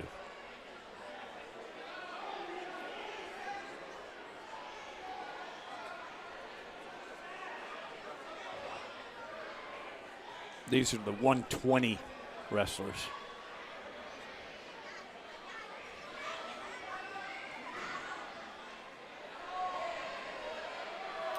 Got a little lazy there at the end. Took his eyes off his opponent.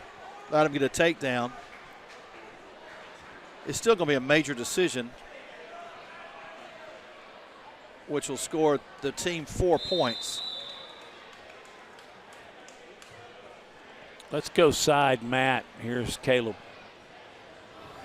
Hey guys, yeah, I'm here with corners Troy Thomas. Troy, a little bit different role right now. I know you're not wrestling in this particular match. What do you consider your role as a leader in moments like this? You know, I just consider my role as keeping the team together, keeping everybody focused, being verbal, and just keeping everybody to do what they want to do. And over the past 2 seasons now, 80 total wins, 41-8 last year, 39-3 now this year. What's been with the success over the last 2 seasons, all in one weight class at 175? In the off season, I go to Ironclad Wrestling Club, and that's where most of my success comes from. It's high level training. I quit football for the sport, and I stay very focused. 21 pins this year. I know earlier tonight you actually had a tech fall instead. Do you kind of have a preference? Obviously, a pin can be one moment, but a tech fall is like you kind of dominated them throughout the match. Do you have a preference? I personally, I like techs more. My coaches, not as much. They like me to go in there and get it done, but techs, you show a little more dominance. It's a little nicer. I asked you off camera a little bit about this as well, but 175-pound, 2 straight years, that doesn't happen a lot at the high school level. You're usually moving up, just moving around weight classes in general. Do you think that gives you an advantage going into this year's state tournament? I think so. I've learned to wrestle at 175. I'm fast at 175.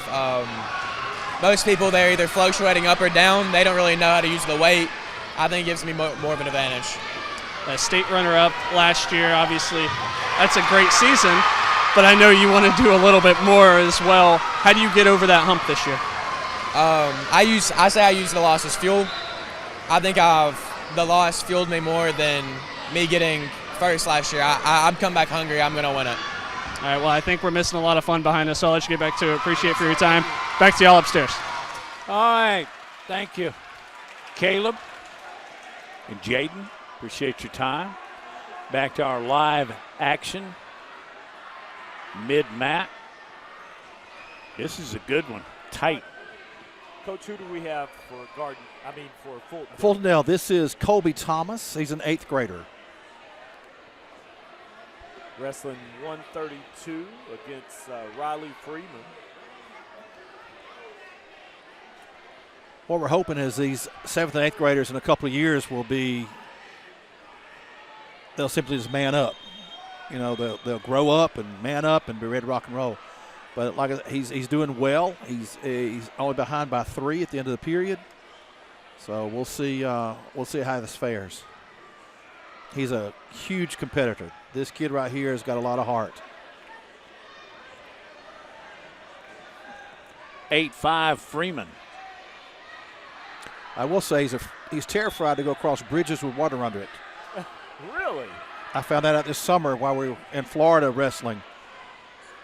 And there are a lot of bridges in Florida. Oh, my goodness. Matt, you wouldn't believe he panicked every time.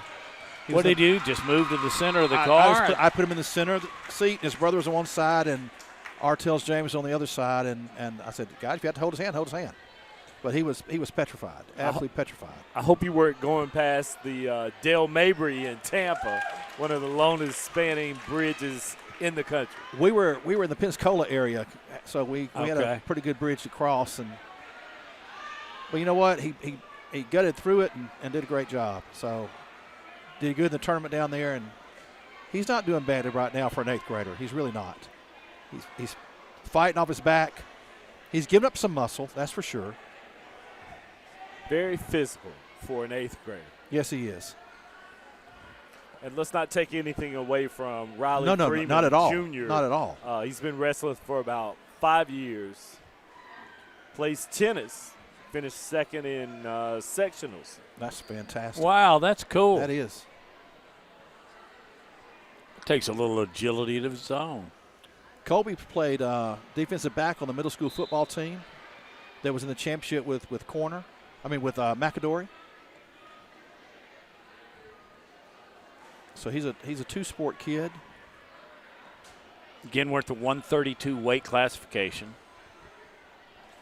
Now, Coach, while that looks spectacular, there's no points awarded for that. No. He was already in control. There's no extra points for it. He just returned to the mat. And he's going to do it again. Simply put him on top of him that time, which he shouldn't have done. And that's going to wrap up another 2-minute period as they end it aggressively. But we'll check the score here. It's 15-7. We're going to go 3 again, Coach? He's going to go top. He likes to go top. Now, from top, what's the easiest way to score points? He's got to turn him. He's got to turn him to his back. And the best scoring position here would be the bottom man. He can escape, reverse. If he gets a reversal, then he's got opportunity to turn you. So He can turn a 2-point reversal into a 6-point move. He gets you on your back. He's trying to reach under that arm.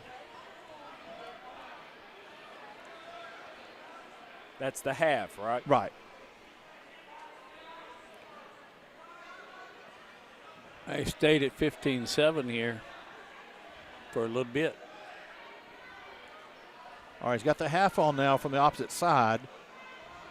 He's trying to run it. Nice, hopped over, going to try to reset it on the other side, which he has. He's got to hop over. He got on his back and exposed his head, which is not good.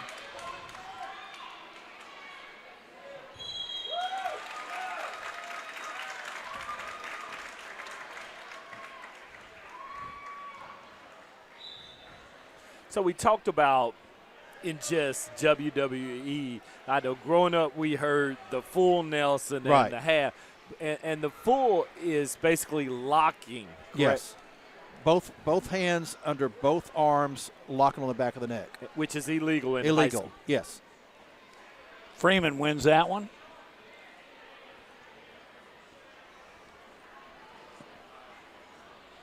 This is coming up for Fultondale is Josh Henderson.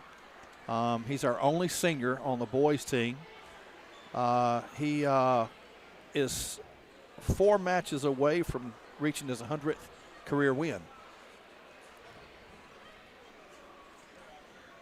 Also the team captain. He is our team captain.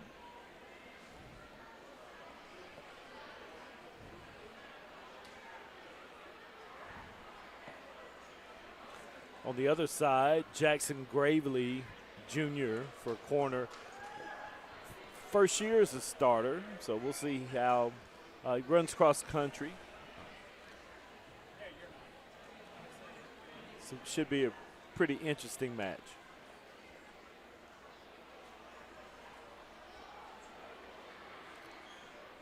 We just saw one of the wrestlers, and then you can include the girls in this too, because they sometimes typically seem to have longer hair. I'm just curious. The hair rule is out. There's no more hair rule. Is that a part of your body now? That is that if the hair rule used to be it had to be over your ears or it couldn't come below your earlobe, and it couldn't touch the collar on a collared shirt. That's the old rule. Now there is no rule. They can have beards, they have mustaches. As long as it's not abrasive, they can have it. So how do you determine abrasive? Because I know my beard, if I cut it down and I'm rubbing up against you. Right. That's the referee's call. They make that call. That's one of the things they check during weigh-in. At least my wife would say it's abrasive. She's not talking about your beard. Oh. He has a purpose, gentlemen. He wants that. He wants those 4 matches. He wants that. He wants that plaque on senior night next week. I see.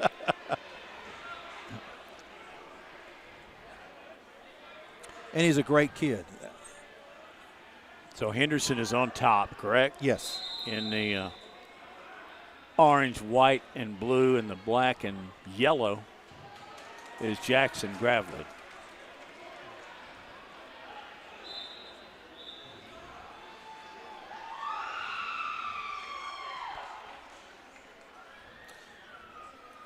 I think he's got a wing on the one side. He's trying to get a double chicken wing. So double chicken wing, really similar to the full Nelson. Except you're straight across the back. Straight across the head. You cannot ride up toward the shoulder blades. You have to stay straight across the back. He's got it or had it. Now he's trying to walk it around.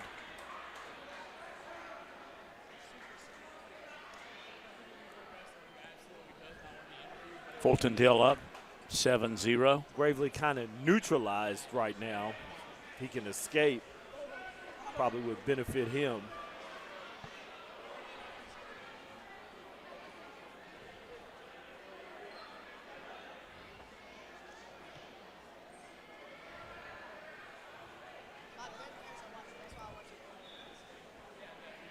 Still 7-0. We're about to end this 2-minute period. So, Coach, at what point would you be coaching him to say to go for the cradle? At this point, he's having some success. He's got to get wrist control on the far side to make this move work. So at this point, I would tell him you spent it the whole first period trying to do it, go to something else. And if I know Coach Edwards, he's telling him the same thing.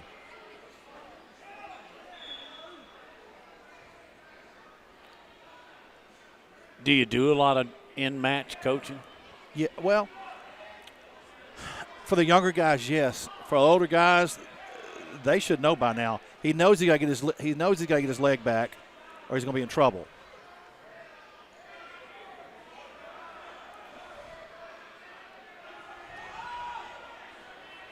All right, now he's going for a cradle, but he can't do it if he's got his leg. He's got to get that leg out.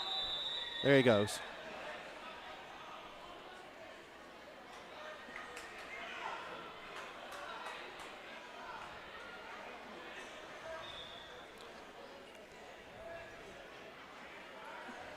Still like is there a technical name for the person that taps the referee when you're running out of time? Is it? Bopper. Are you what? The bopper. Bopper. Well, that's 50s like. Did they had boppers when you were wrestling? Really? All right. This should be Bryson Robbins, and he's wrestling one of our 8th graders, KJ Williams. She may put Keldrick, but he goes by KJ. All right. He said he doesn't like the name Keldrick. I said, dude, I like it. It's different. I like it too. I like KJ too. He's just another 8th grader, right? He's an 8th grader. At the 142. He's 2025 champ, right? Yes. Middle school. Mm-hmm. Here. Oh, Tournament was here last year. Okay. Yeah. He won it here.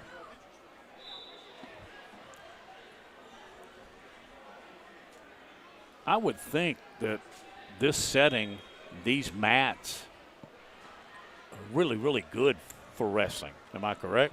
Yes. With the width and the size and the seating and the green top barbecue. Yeah, Matty, I know you know this area well. Oh, yeah. But for green top barbecue. Okay. I'm going to let you slide. Okay, you let it slide. The 8th graders up 6-1. And that's KJ Williams. Mm-hmm.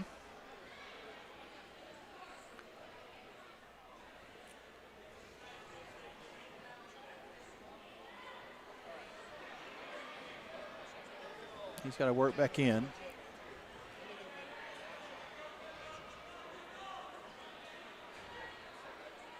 Yep, they're out.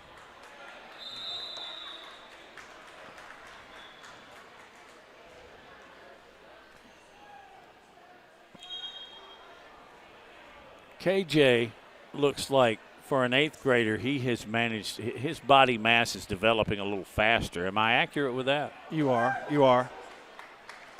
That's a typical young wrestler mistake. Don't push in. Well, just as I compliment him, he gets pinned. You know, you do that with 3 free throws, too, when we're covering basketball. I'm pretty Here's good. Here's another look at it. The announcer's jinx. So wow. We just saw the replay, Coach. What mistake did he make? He's pushing in. Pushing in. He's putting a lot of pressure in, which as Bryson stepped back, he just threw him. So as he pushed in, Bryson took a step back. He kept pushing in and got tossed. Used his own weight against him. Mm-hmm. All right. Is that Miles Fuller, this the is Miles sophomore? Fuller, sophomore. And Brody Hale for corner. We gave Miles a nickname Skittles. He was overweight the other day and had to get it off before we left for a match, and Get the match, look up, he's eating a pack of Skittles. Did the guys eat, girls eat big time after the matches? They do. I encourage them during the match to bring rice cakes and honey. Rice cakes for the carbs, the honey for some instant energy. It works well. And that's something that doesn't, it doesn't add a lot of weight. Doesn't add a lot of weight, doesn't cause them any stomach growth or anything like None that. of that. Wow. Now, in high school wrestling, is there such a thing as tapping out? You can. It's happened. It happens very seldom, but some wrestlers will. I'm just looking at Fuller. It looks like he was in an arm bar. Right.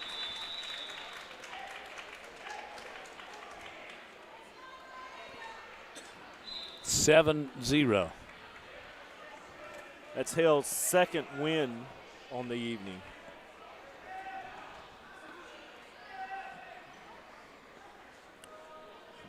Coming up is LaQuentin Patton for Fultondale, and Gavin Edwards, I think, is Gavin's last name. Yeah, Gavin Edwards for corner. LaQuentin is KJ Williams' brother, and Gavin comes and works with me during the summer. So it's kind of, I know I'm going to root for it. I'm going to root for my kid, yeah, LaQuentin, but Gavin's kind of my other kid. And Gavin's a thrower. He will throw in a heartbeat. Well, Coach, he's also you're not tall. You're not on camera, so we won't tell. There's a look at the coaches. That's Amanda Edwards. And husband, correct? And husband yeah. Chris. I like his name. Oh, absolutely. Now, Gavin Edwards appears to be extremely tall. He is. For a wrestler. What is he? He's got to be 6'3", something like that. How big is he? He's at least 6'1", 6'2". Okay. At least.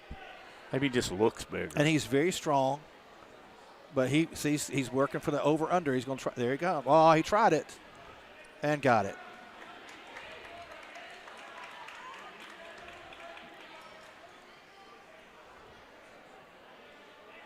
Patton working hard to keep that shoulder up, trying Yeah, to roll, but just not enough. That's a quick pin.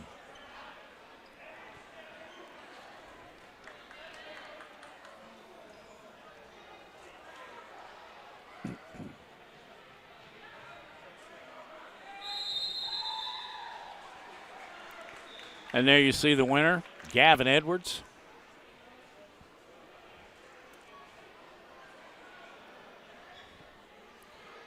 And our heavyweight's an 8th grader. Rodriguez Sharp. Is he really going 285? He weighs about 256. Okay, wrestling up.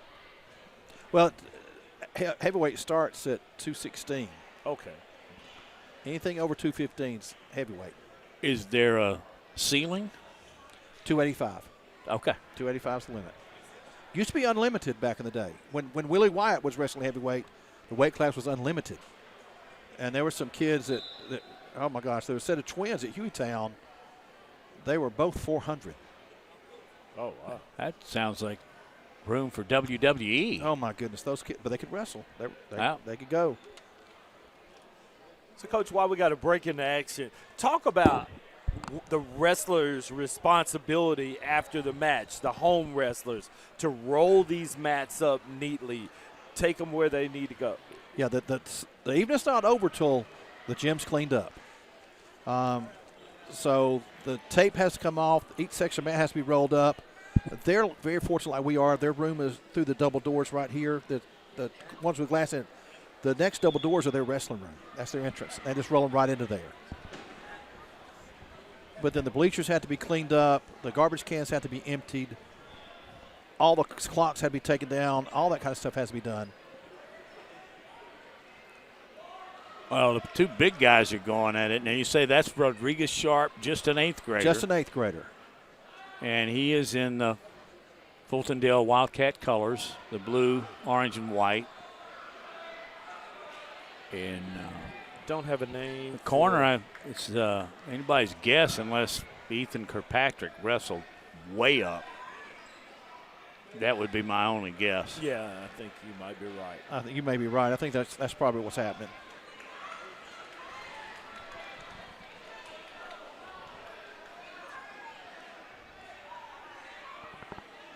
Coach, we're just quizzing you to death. I don't mind. And I cannot thank you enough for helping us out in our first broadcast. And my guess about halfway through this one is we may do it again. Hey, it's let me know. It's kind of a test drive. Oh, yeah, you're in. If you need me, I'm I'll sorry. come help. You're I don't coming mind. back. You don't have a decision anymore. You've done a great job. We appreciate it. But what's the weirdest thing you've ever seen happen in a match? Is that a really, really long list? It is a long list. One of the craziest things, we were wrestling at Oak Mountain. My kid's on his back about to get pinned, and a hound dog comes through the doors, comes right on the middle of the mat. Dwight Busby, who was the athletic director at Benjamin Russell years, was the referee. He lifts his hand as he turns to that dog's right here in his face. And he stops. The dog sat down, and Busby's looking at him, and the dog trots off. So he opens the door on the other side. Well, they started the match back over. My kid was on his back about to get pinned. He winds up winning the match. The dog saved us that match. How he got in the building, where he came from or where he went, I have no idea. Well, I'd chase that dog down and give him a biscuit. That's a great story. Yeah.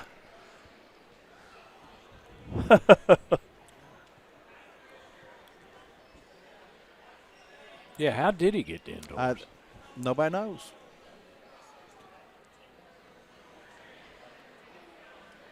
So divine intervention's the only way I can figure it out. Okay, we're going girls now.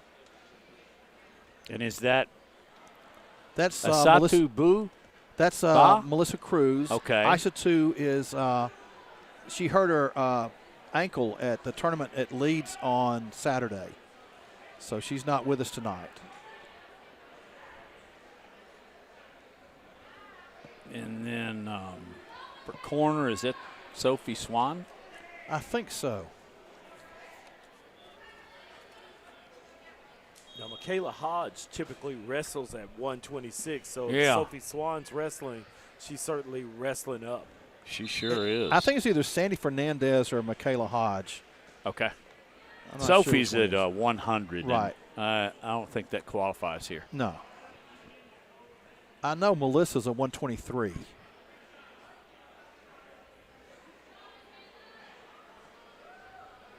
So I'm assuming it's maybe Hodge. Yeah, Fernandez actually wrestled earlier, so maybe Hodge is getting a run.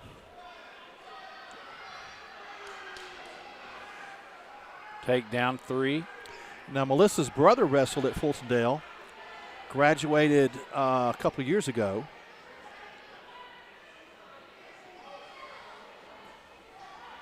Just notice the Fultondale girls is trimmed in pink Yes. rather than orange. Yes. Neat little That's a uniform. good pickup there, partner.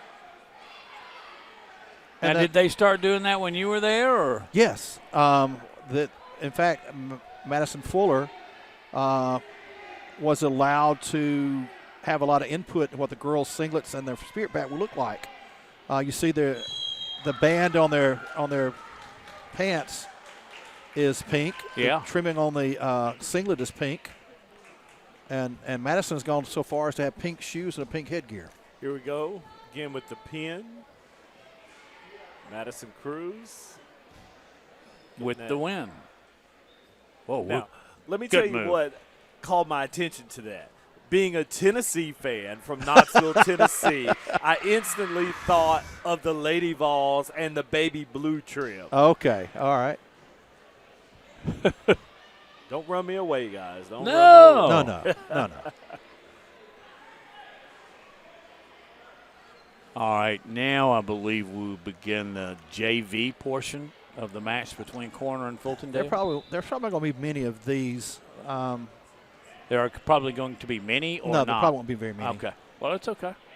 We'll put them on camera. We may not know who they are, but I promise you, family and friends do, watching on Jeffco Ed TV. Well, this is Santi Mendoza. Hey, Billy. Yes. You got to watch out for this guy, Matty. He swiped my pen. No, actually, you have mine. Because when I left the house, I said, oh, this has a blue band on it, because I stole it from my wife. But they're the exact same pen. What Matty. goes around comes around. Does yours have a blue band and mine is silver? Is that how Yours writes black.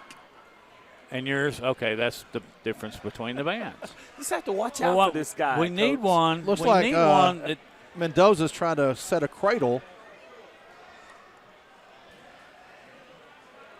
But again, being a first-year wrestler, he might get it right. He might not get it right.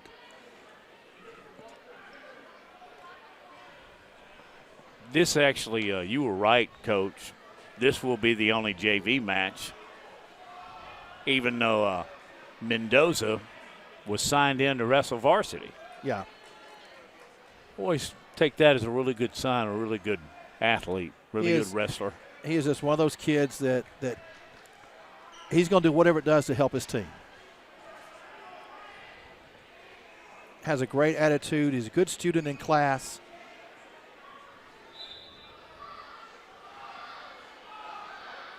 Coach, what did you teach?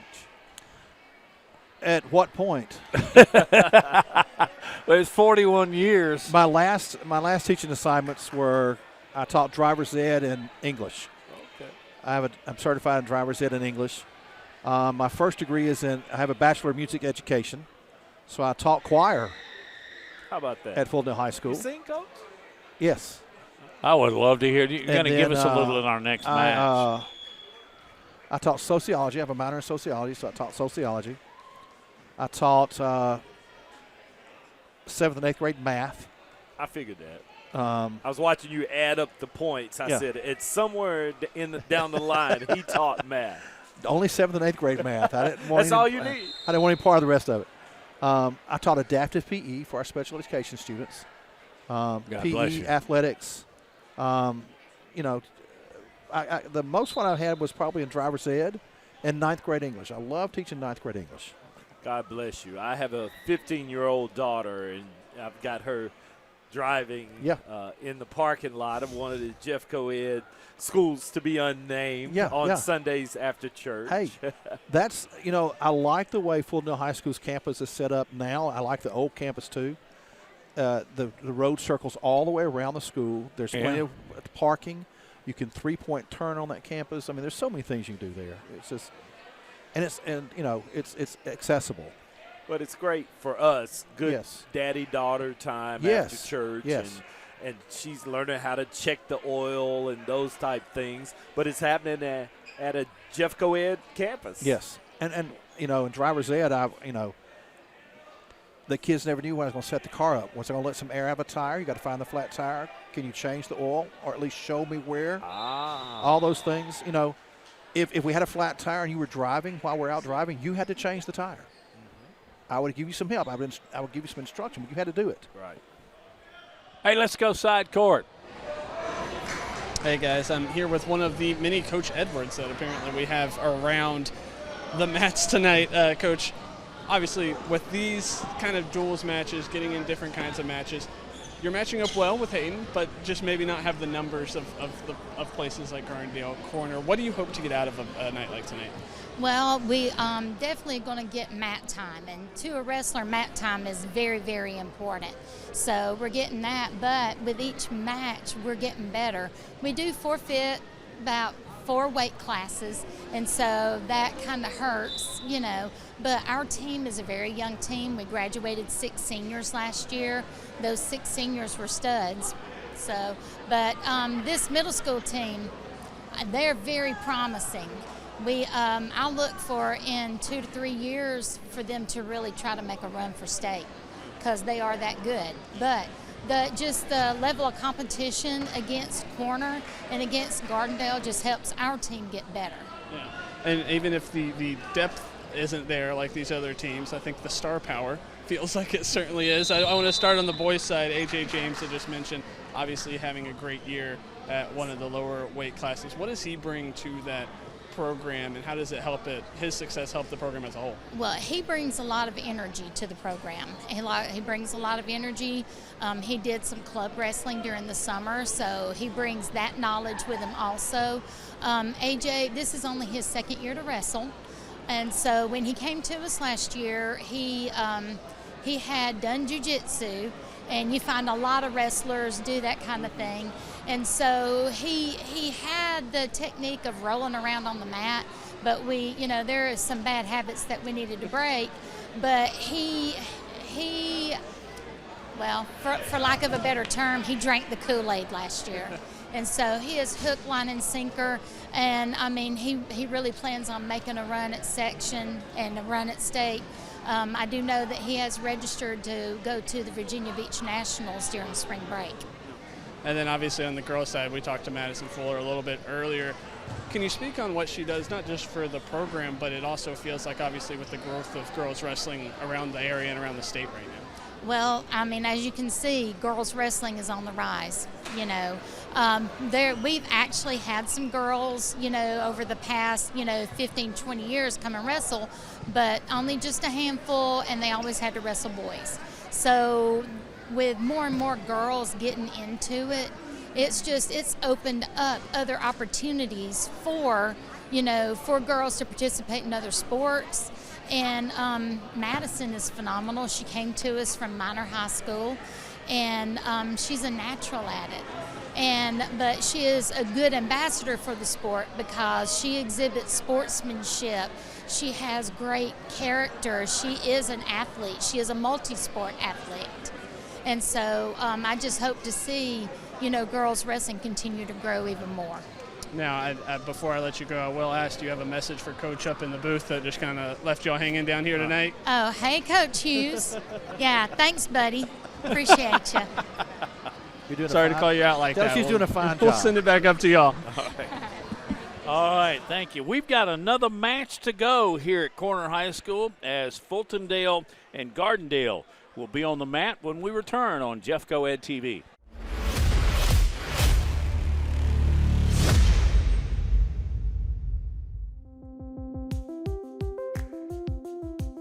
Introducing the brand new app for Jefferson County Schools. It's everything Jefferson County Schools in your pocket. This is the home screen. Tap the 3 horizontal lines in the bottom left to see all the menu items.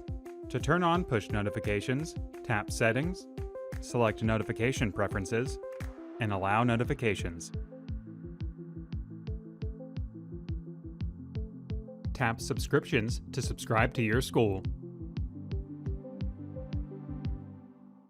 The Events section shows a list of events throughout the school.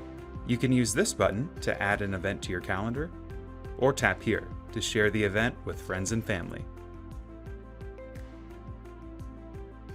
The feed is where you'll find updates from administration about what's going on throughout the school, whether that's celebrating a student's success or reminding you about an upcoming deadline. Search Jefferson County Schools, Alabama in the App Store or Play Store to explore the app for yourself. It's everything Jefferson County Schools in your pocket. Welcome back. Corner High School up in the corner, like the northwest corner of Jefferson County, and also next to Walker and Blount County. And there you come up with a very solid name for a small town. It's Corner because it's in the corner right next to all those counties. Let's go side Matt, and here's Caleb Turrentine. A night like tonight, bringing all the county teams in, what do you hope to get out of a night like tonight for your program? Just exposure. And you guys have done a great job with bringing wrestling, getting the exposure that's well needed, whether it's the guys, whether it's the girls. Jefferson County has done a great job in the last probably 10 years with really bringing a state championship to Jeffco Ed. So, I mean, teams like Mormon Jordan, teams like Gardendale, you've got McAdory, and other teams that are really, really competitive, and just to bring exposure for all what you guys are doing tonight. It just shows how important wrestling is in Jefferson County, and so we're excited about that, and the kids are excited about that, and you can kind of tell, man, it's a lot going on, a lot of good going on in Jeff Co-Ed. So, I think that it's something that continues to grow down here. The girls have continued to grow. So everybody is just really fired up about that, and just to see a sport that people are so passionate about, it's really tough. Yeah. This thing's it's for a different breed, man. This is all in, Yeah. So we're excited.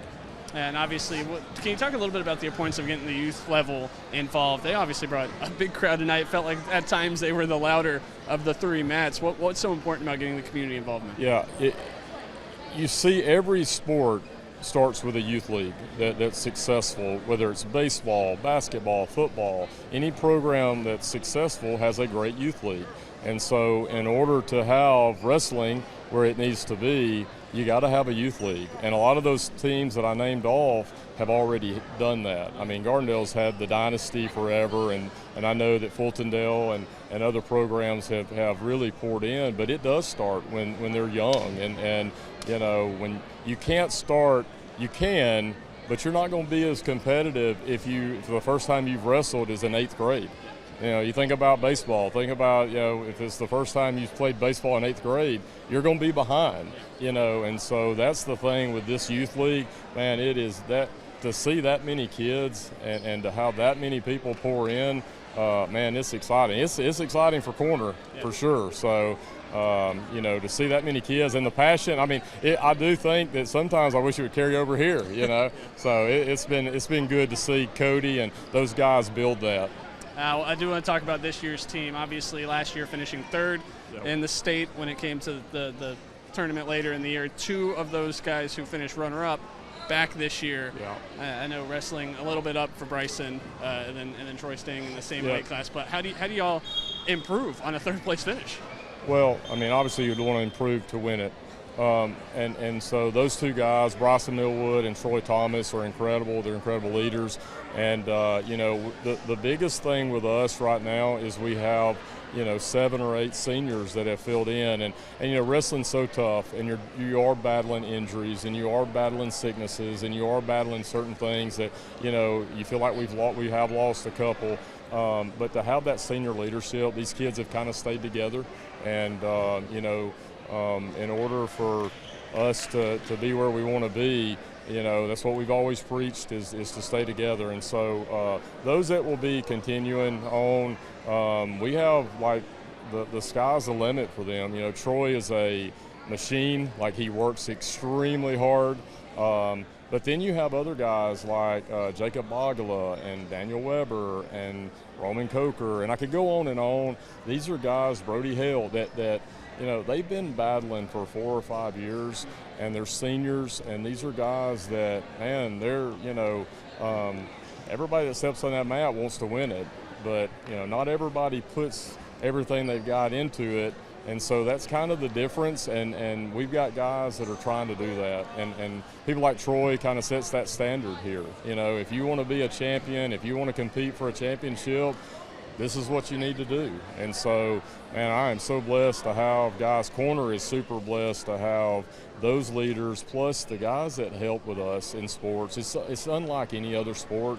Our coaches come in, and these are guys that are leaving work, that are pouring into other people's kids. And I mean, I'm talking about pouring in, and the hours are crazy. And so I couldn't do this. I mean, I wouldn't do this, if it wasn't for the Edwards and the, Joe Thomas and Logan Thomas, and it becomes like a family, honestly. I've known the guy from Gardendale, Brazil forever, and like the Fultondale, and it is a very tight-knit community, a little fraternity that everybody's kind of looking out for each other, and so that makes it special, It's different that way even with this sport. So it's been good. Yeah, obviously, I think looking around and trying to find you earlier, it's like you might be one of the only official head coaches that isn't sitting mat side, a little bit more hands off. What's your experience on nights like this? Because you want the most knowledgeable people sitting there in that corner. it is by far not about me. It's about these kids and getting true, like guys that have been there, done it. Those guys that I named off, they're state champions. Coach Edwards has put in over 35 years in wrestling. And that's incredible that you've got guys that are, like I said, these are volunteers. And they're leaving work to come in and pour into this sport. And I keep telling them, like, they keep creating a monster, But it's like that. Gardendale has guys that are pouring into it. Fultondale has people. Billy Hughes has been doing this for 78 years, and he ain't ever going to leave, He's still up there. But it is special, because people do get involved, and the investment that they put into it, it's a true investment. Like, they have poured. I'm talking about, you can't put your feet, you can't just, dabble into this. You're head first into this, and so that's the thing about the guys that coach. They're all in, and man, what they're doing for these kids, not just for this sport, but for life. That's what you hear that, and it sounds cliche, but like, man, these guys are building these kids for the future. A lot of our kids go into the military, and Coach Edwards, obviously with his military background, he's getting them prepared, and so it's really cool to see that. So. All right, I think we're about to get going again here. Thank you so much. Yeah, thank you, appreciate Coach. it. Yeah. And we'll send it back up to y'all. Awesome. Not trying to call anyone old up there, I think he said, but old man 78 Billy? I think 79 years, maybe. That's to y'all. incredible. Yeah, thank you. He mentioned I'll just some thank of the Coach Rouse personally for that. Yeah. Yeah, he mentioned Aaron Edwards and some of the other family names that we have earlier in our telecast that contribute a lot to this sport. Absolutely. He spent 28 years in the Army. Salute. Thank you for your service. All right, we're going. Girls will lead off here between Gardendale and Fultondale. Melissa Cruz is in blue, pink, and white. And in the Gardendale colors of the maroon and gray as we get this match underway. Which would be 126 weight class. Coach, just like you said, girls, not a lot of hand fighting. No. Getting in there, They go shooting straight early. in, yes. They go straight to business.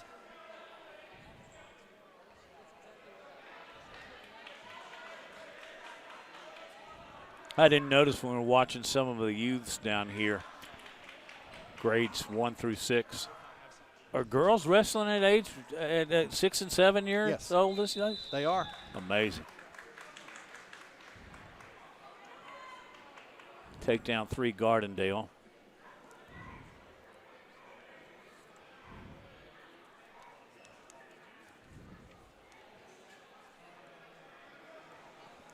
She's going from an arm bar to her half right there. So, Coach, as you're looking at this match, is Cruz in trouble right now? Yeah, oh, yes. Oh, yes.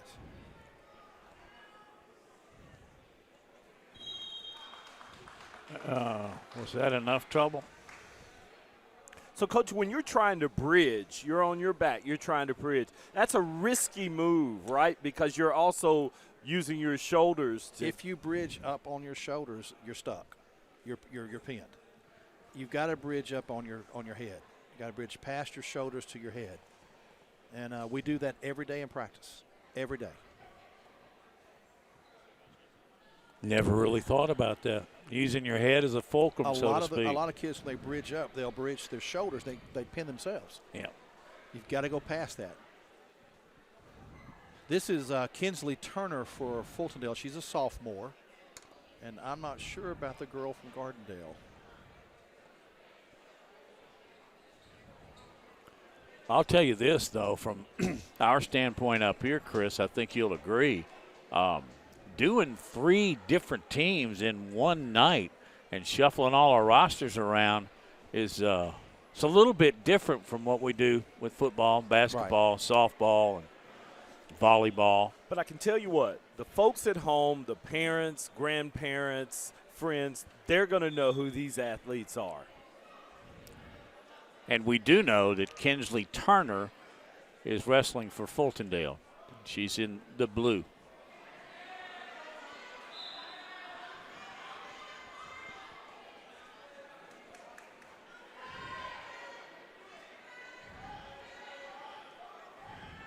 Well, they're getting after it. Now they're out of bounds. Is that a good strategy, Coach? You feel like you might be in trouble, try to get out? I think that scramble just wound up over there. They got in a good scramble and wound up at the edge of the mat, and it carried them on out. I don't think it was purposely done. It looked a little bit like the Gardendale wrestler might have been in kind of a. Yeah, she knew where she was and knew you were on the edge of the mat. Go ahead and work yourself out. That way you're saving yourself from back points. So you get out of bounds and out of trouble? Out of bounds, out of trouble. 3-0.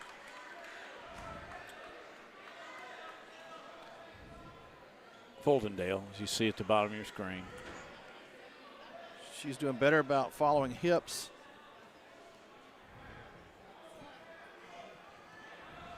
Well, round and round. Up, almost got in a pin position.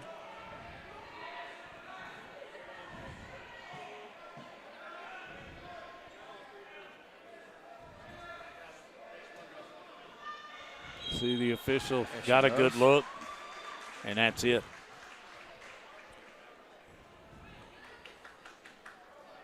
And that's one of the things we want to encourage, these seniors that are graduating. Officiating is a great way for a college student to make some extra money. Mm-hmm. And a lot of the kids that are going to in-state schools are getting in their official association, and they're making some good money officiating on the side. It's really, but we're at the point now we got a lot of older officials that are getting out of officiating. We've got to have some quality people coming in. Coach, one of my high school golfers that I coach, he officiates 2 different sports. Yeah. And he's just a sophomore in high school. Sophomore in high school? Yes. Wow, what an ambitious young man. Yeah. All right, this is who we've been waiting to watch, right? This is Madison Fuller. County champ last year, second in the state. Is going to Huntington. She was up 15-3 in her finals match. And I'm telling her to hold what she's got, hold what she's got. Well, she adjusted a little bit and got rolled through and pinned with about 20 seconds left in the match. Oh, wow, those have got to really hurt. She was 20 seconds away from being a state champion last year, and that has absolutely fueled her desire to carry on and be a state champion this year. Now, I might have got the information wrong, but I think I heard through the grapevine up here that after that, did she wrestle in a different classification and pin some girl in like 8 seconds or something like that? Is that right? That was at the Lincoln tournament. Okay. She was a tenth of a pound overweight, so she had to go up a weight class from 152 to 165. So it was a pretty good shift in weight. She got beaten, and the next match she was so angry she won the match in 8 seconds. She just looks like an athlete. Get out of my head. And her brother wrestles for us, too. That's Miles Fuller, is her younger brother. Okay. You think they go over these moves at home with each other? Their dad is sitting right here with a brown jacket on. He's going to film this match, and they'll go through it with a fine-tooth comb at home afterwards. Has he got a background in wrestling, too, or is he just a He's good just a papa? great parent. Wow. She has great parents. She and Miles, they have great parents. Yeah, he's pretty dialed in. I don't think we could get his attention if we tried. 3-Wood, Fultondale, and that means Fuller.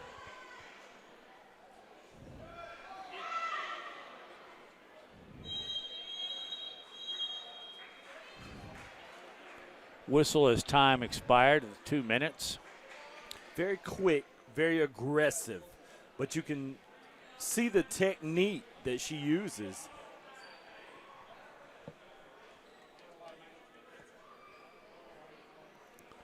Quick chat with the scorers table. They now have us 5-7-4. They did have to straighten straighten it out. Fuller is up 7-4.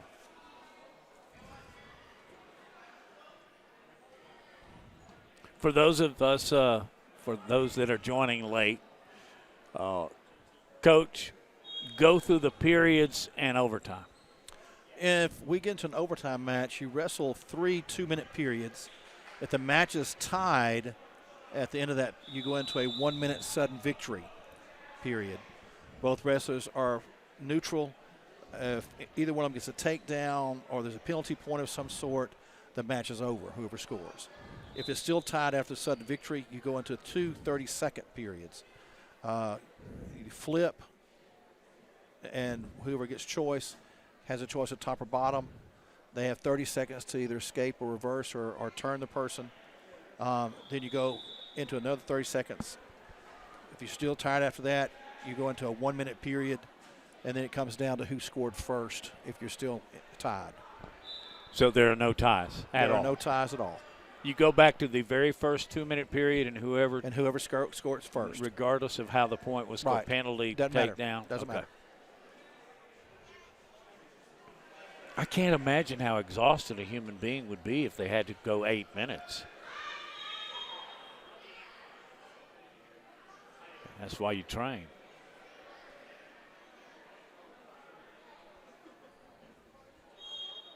Madison Fuller with the bright pink shoes for Fultondale.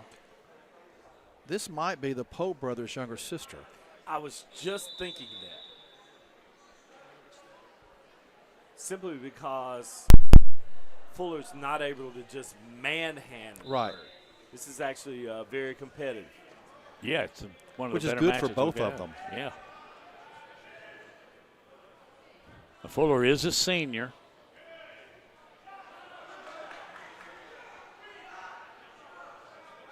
She's on bottom now. She also competes in volleyball, softball, and track. Yes.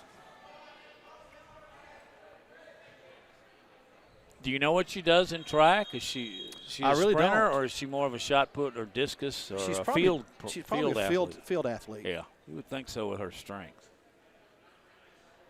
I don't know, guys. I'm thinking maybe 200, 400 relay. Could. I really don't know. Maybe discus.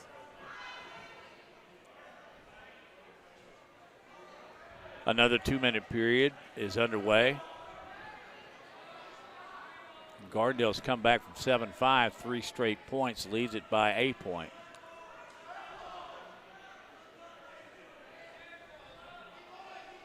Whoa. There's the strength of Madison Fuller.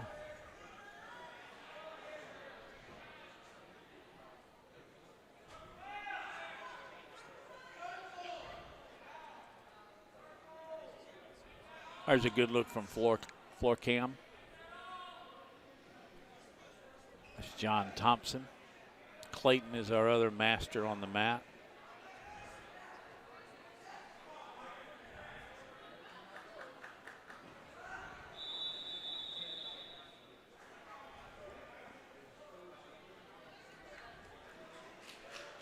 Right on the out of bounds, the yellow circle.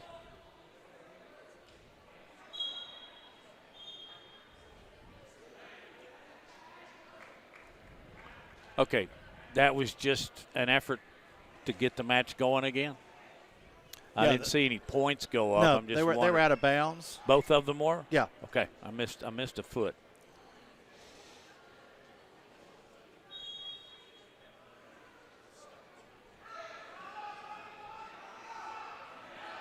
Tried to capitalize on a quick miscue.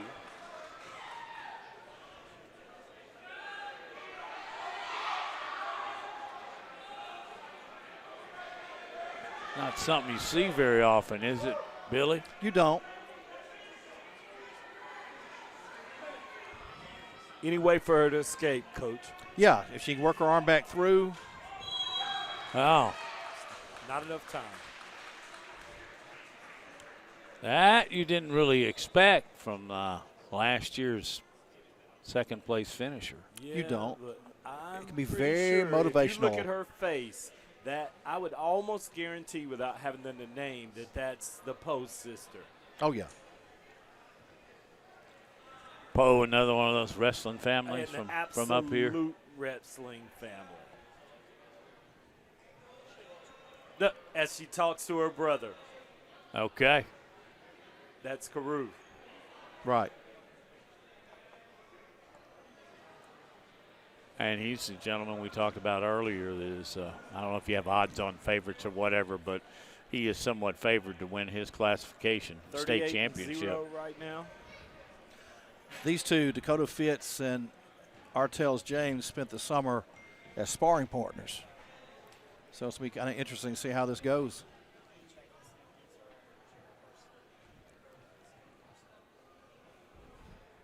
So we got Pitts. And then Mendoza move up? No, we got Fitz and James. Fitz and AJ. James Jr. Okay.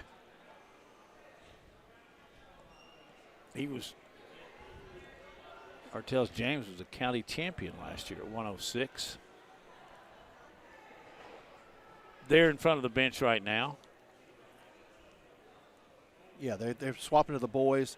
Coach Brazil's logging in to the boys' side of track wrestling so that they can get this one rocking and rolling. Hayden and Corner are on the purple mat. They should be they're a little over halfway finished with their duel.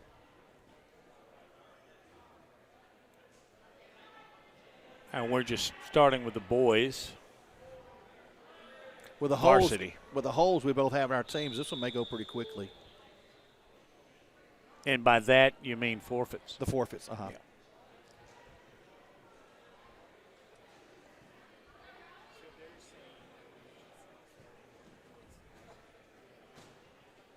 I thought it was very interesting the way you explained procedure. Start us off from huddle to the players going to the scoring table. They have to check in like basketball, right? They have to check in at the scorer's table, and they have to check in ready to wrestle.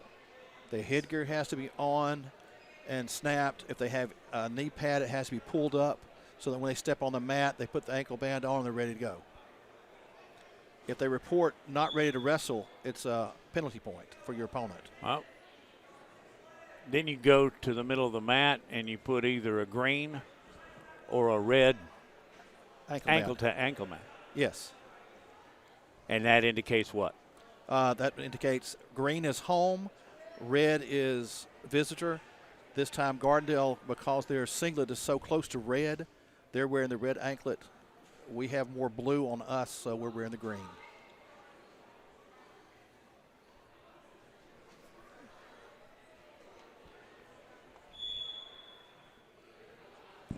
So tell us about your wrestler, James Jr. He is an 8th grader who started his career as a jiu-jitsu champion in jiu-jitsu. So for him to make the swap to wrestling, it's been a good transition for him. He's taken to it readily well. Like I say, he and Dakota spent the summer as wrestling partners in the off season. So they know what each other's going to do. Friendly fire. It's now it's a matter of pride now through the season. I don't know if I think they've met one other time in a tournament, and James won that match.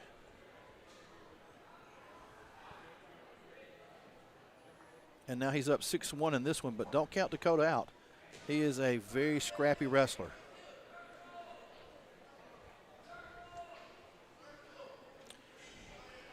When he walked in my wrestling room 5 years ago, Dakota weighed 47 pounds. Whoa. And he was a 5th grader then. He's a sophomore now, and this summer, he hit 100. Wow. So I carried him out to eat. Well, where'd you go? I got to know. He wanted to go to Mug Shots. Okay. Well, you can get a really, really large burger there. Yeah. I know that. He ate every bit of it. Wow. 9-1 Fultondale. Dakota wanted to take down The referee will look in the corner, make sure the coach agrees with that, and the coaches want him to go neutral.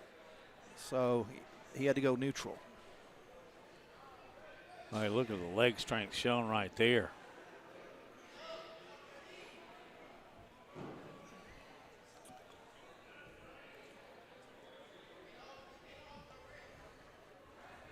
So Dakota is giving up probably 8 pounds to James. Now, most people would say, is that really a big deal? At that size, it is. I'll bet it is. But then he also is, if he's not wrestling down, JT Boone is the starter for Gardendale at 108, which forces Dakota to have to wrestle at 113.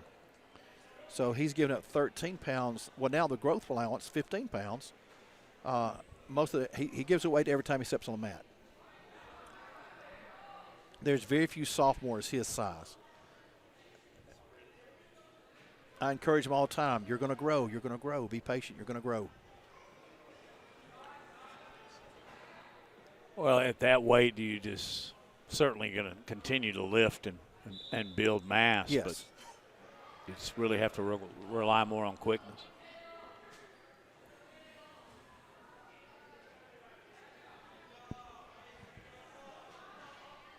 (12-2) James. 30 seconds left in this 2-minute period. Remember, if you get up by 15, it's over on points.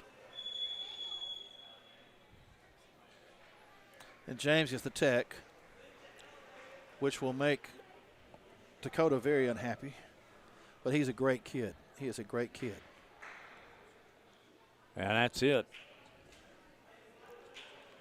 So James takes Pitts in match 1 of our 3 team matches. And this is Mendoza now going out at 113. Just a reminder, if you haven't been with us all night, first up we had corner in Gardendale, then corner in Fultondale.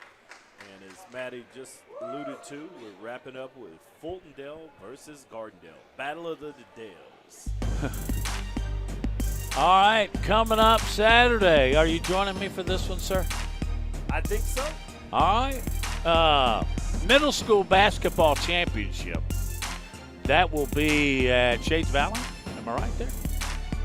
At 2 o'clock. Was it 3? They moved back to 2. Good.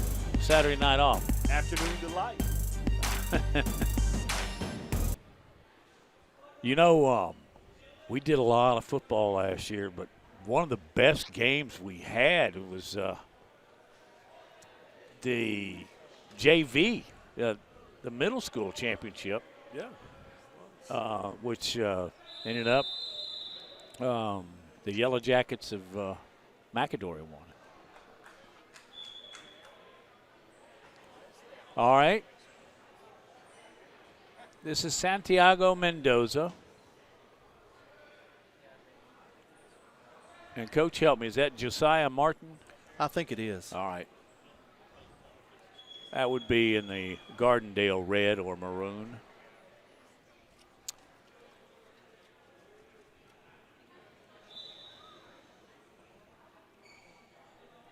Did they forget to erase the score from the previous match? I'm not sure what they've done. That's the score from the previous. I think they carried on with the match. I'm not sure what happened. Well, I thought they should have gone to the next match. Well, it was plus 15, right?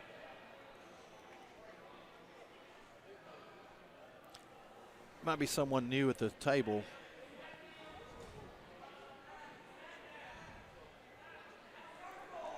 Well,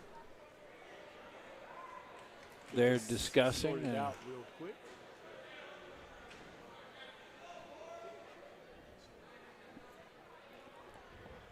They're going to get Coach Aaron Edwards over to help straighten it out. Well, he'll take care of things.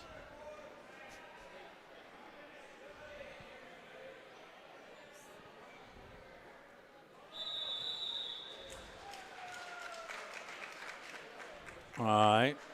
I heard a whistle, but I don't see any results as of yet. That was on the purple mat over here. See who wins. That's Hayden and corner.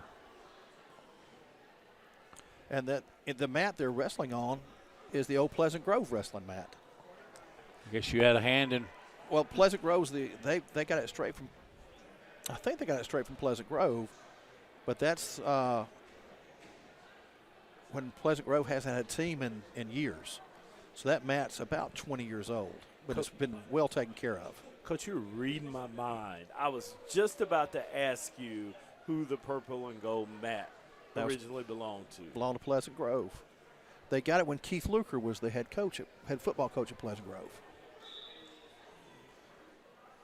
Again, if you're just joining us, this is Fultondale, Gardendale, Jeffco Ed TV, wrestling. And we have a pause for the cause. I believe there's an issue with the scoring clock, the scoreboard. I think the clock's operating fine. They had posted all zeros. And there goes Aaron. He's going to explain things to the coaches.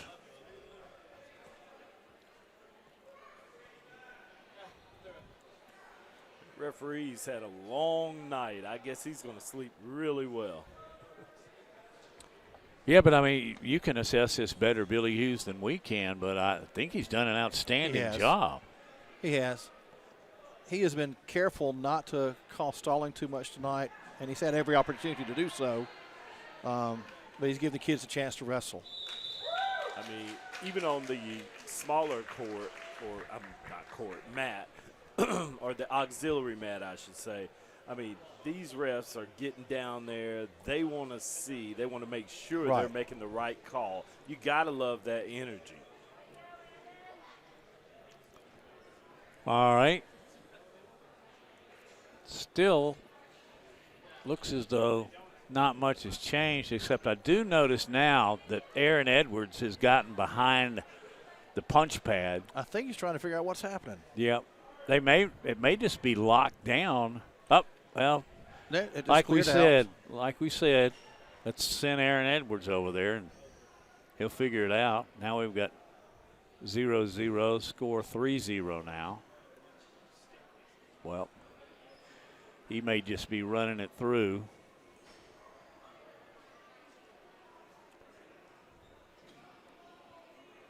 Because it was at 18.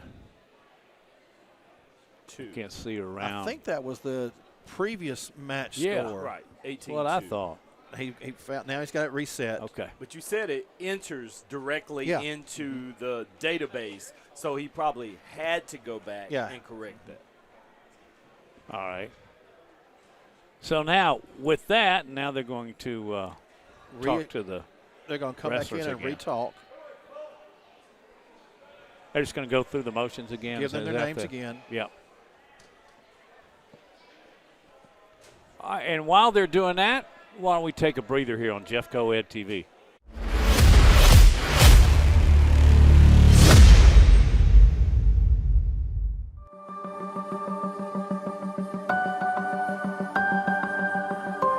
Our health science program here at Hueytown High School helps our students to become aware of all the different kinds of employment opportunities they have in healthcare. After graduating, I was able to get a job at Publix Pharmacy as a certified pharmacy technician.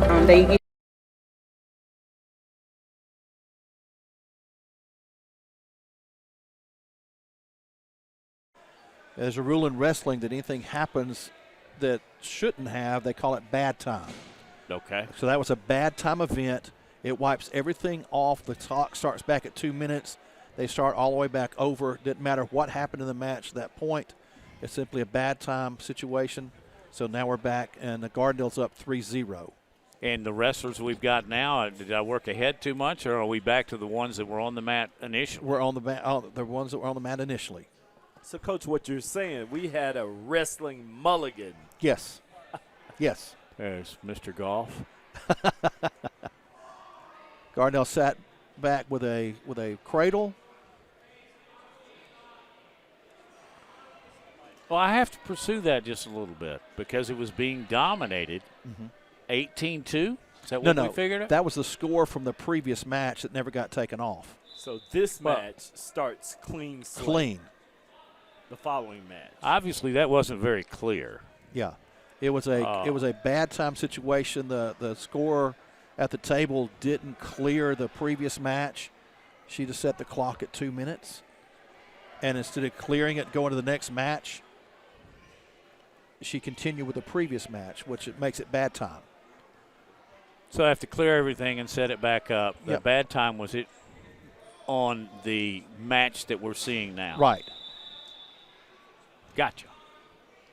You know, volunteers and Right. things happen. It does. We thank them Oh, for absolutely. willing to do Oh, that. yeah. Couldn't do it without them. I mean, if you think about it, that's the only mishap we've had that we've seen in 3 matches. The bopper's on her phone back there, so she's not sure what's happening. Oh. Too late. So is it 0? Uh-oh, that volunteer might get a scolding. It's 10-1 Gardendale entering the second 2-minute period.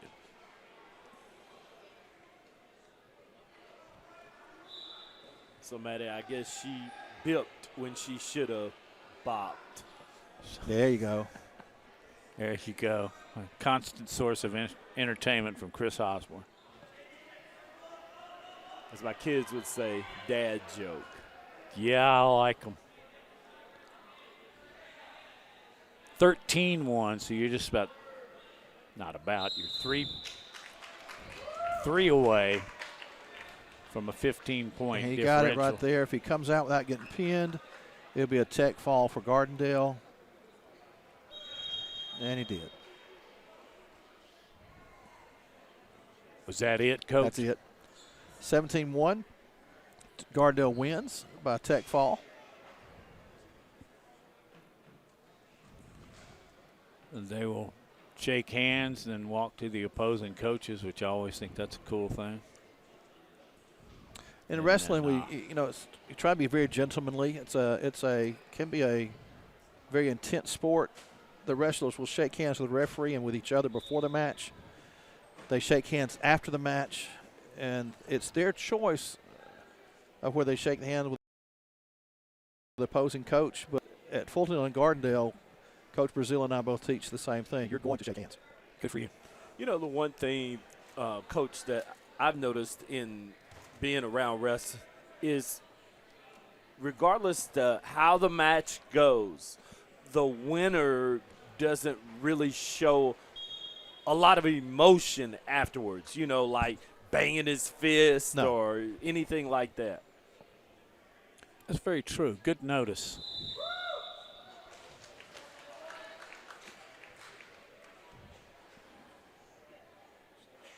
All right, Coach, we're relying on you now because things go back and forth and from match to match. Who is the Fultondale wrestler in the middle of the mat This now? is Jaden Gadsden. He's a junior. He's a junior. And this is the 120 class. Yes, sir. So he's going up against Bryson Borsbach. Jaden's another kid who, when he started in the 7th grade, he weighed 67 pounds. Well, he's a heavyweight compared to the 47-pounder. Yeah, he started his he won the county that year at 75 pounds, weighing 67. But he's a 3-time county champion and state qualifier. But he missed half the season this season with that cracked tibia, so he's doing much. He's come a long way. He finished second in the tournament at Leeds this past Saturday. He went 3-1. That's his first outing this season. Now we were talking about the bridging. Now here's somebody trying to use their head, but also using their elbows and not their shoulders. And the reason is he's so deep in under his neck, he can't really get to his head to bridge. Now, if he'll lift the elbow on this side, he could pin him. So he's going to push him away and start over again. Would that be considered an escape? Mm-hmm. So it's 7-1 Wildcat. And about to Got wrap another up this takedown. period.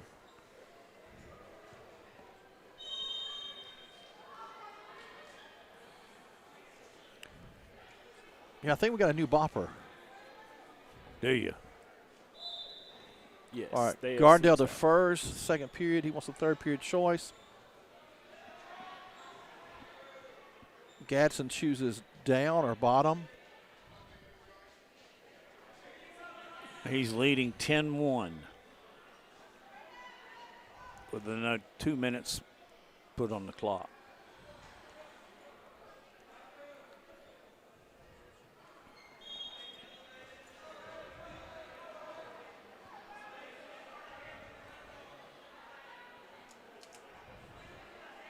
Looks to me like Gadsden likes to wrestle from the more of the standing position. He is a much better on his feet wrestler.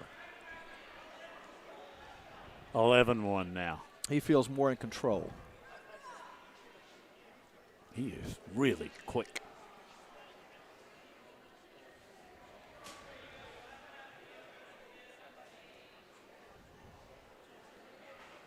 Minute and a half left.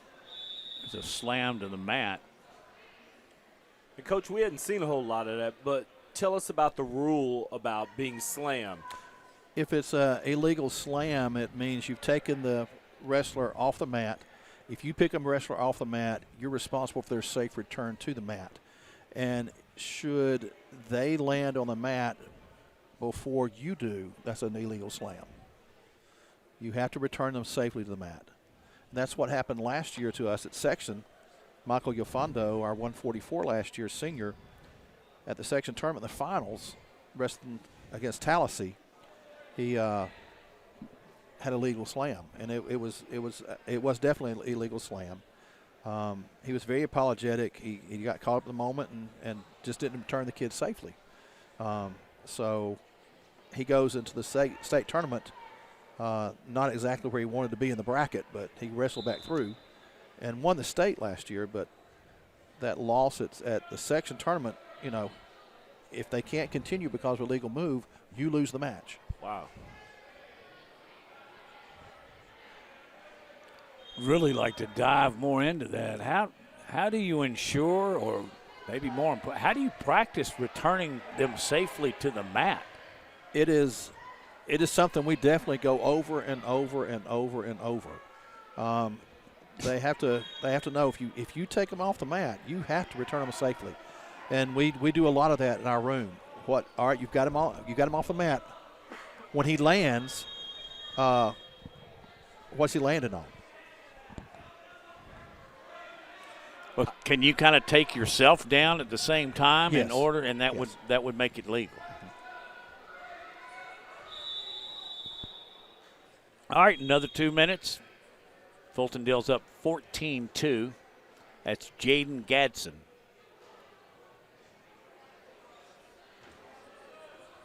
Quick move there by Gardendale.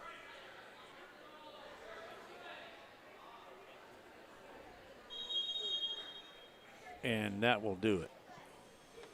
There's a takedown. Really quickly. Just another tech fall. Tech fall, 18 seconds into the third 2 minute period. Again, our starting 126 is out tonight.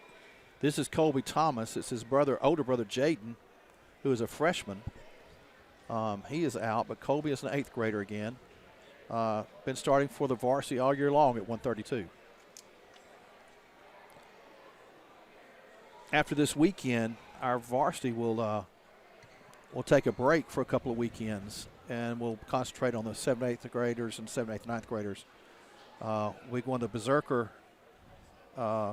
tournament at Jasper on the 24th, and then back here at Corner on the 31st.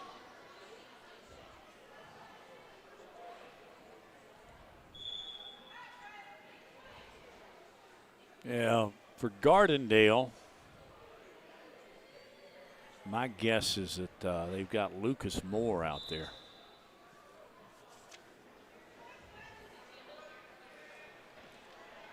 All right, he's got him off the mat. That's what we were just talking about? That's going to be potentially dangerous. the potential for him to get injured, the referee can stop it. So that was a potentially dangerous call. But it ended up being a no call. Right. Well, it's a call because he stopped the action and makes him start over again because he saw the potential for one of the wrestlers to get injured. Again, another example of a good official, right? Yes.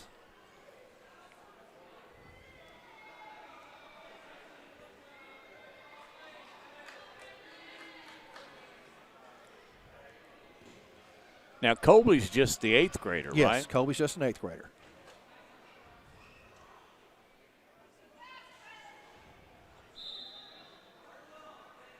I remember the last time we saw him, just earlier tonight, you said he had a lot of heart. He does. He does. Got a lot of hair, too. His brother does, too.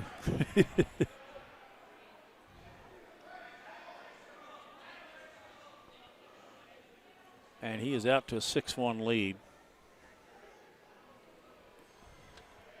How do you like the strategy of your wrestler controlling the head I love of his it. opponent? That's what I want to happen. Does it give you a certain amount of control? I mean, I understand anytime somebody would put pressure on your head, you would think about that quite a bit. Well, in wrestling, where your head goes, your shoulders go. Okay. So with the object of pinning someone, you know. All right, first stalling call we've seen tonight. He just called the kid from Gardendale for stalling.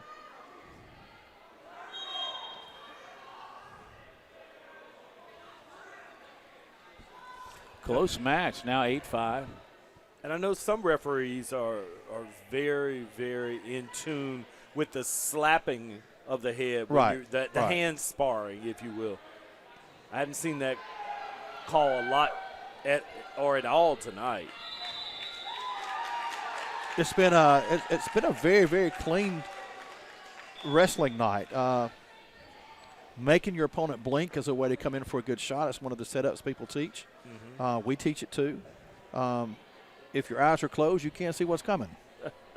So if I can make you blink, I can take a shot. That makes sense. Now, that's pretty good. I'd like to see the exercise used for coaching that.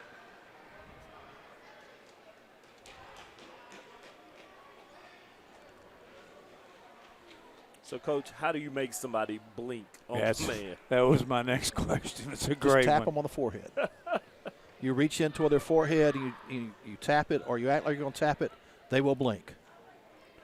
And that's when you instantaneously, you make a move. You make that move, make you that get shot. real aggressive while they blink. Yes. Let's see if it works, Maddie.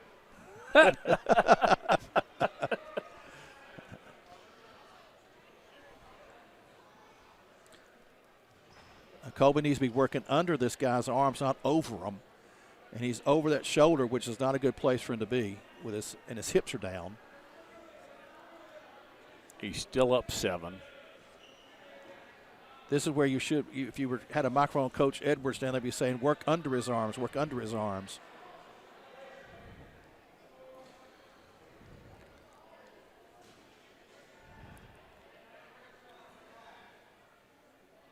So, Coach, for us novices in this sport, how many moves does a good wrestler have? You know, you talked about cradle. If I want half. I want my kids to have a main takedown and a secondary, a main pin move and a secondary. That's it for this one. I want to have an escape and a secondary, or a reversal and a secondary. So if I get them by with 8 to 10 moves, great. If it's a wrestler that's just raw bone strong, I'm going to teach them one takedown, one pin move, and one escape or reversal. And just going back to this match, Colby upheld that match for his brother, Jaden, not out with a high ankle sprain, what you told him. So he's going to be proud of his brother. 25. All right. 22-5. This should be 144. Gardendale didn't have a 38. This should be Trip Holloway and KJ Williams, I think. I think KJ is up. Yeah, KJ's up, so it should be 144.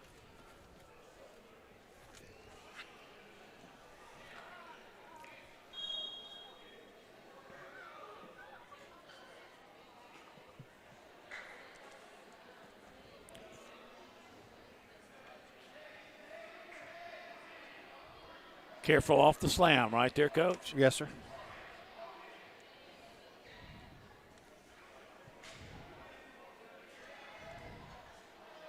Yeah, I've heard the word. Holloway's in trouble.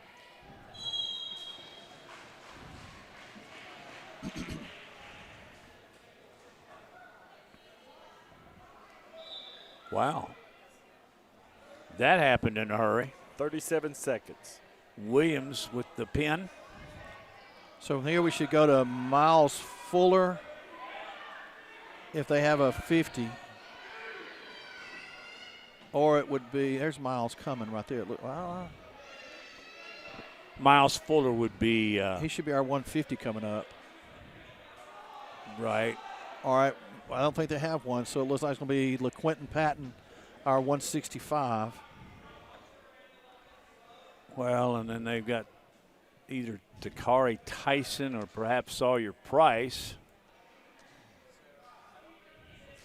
to meet him at the circle. Now we have a stoppage in play.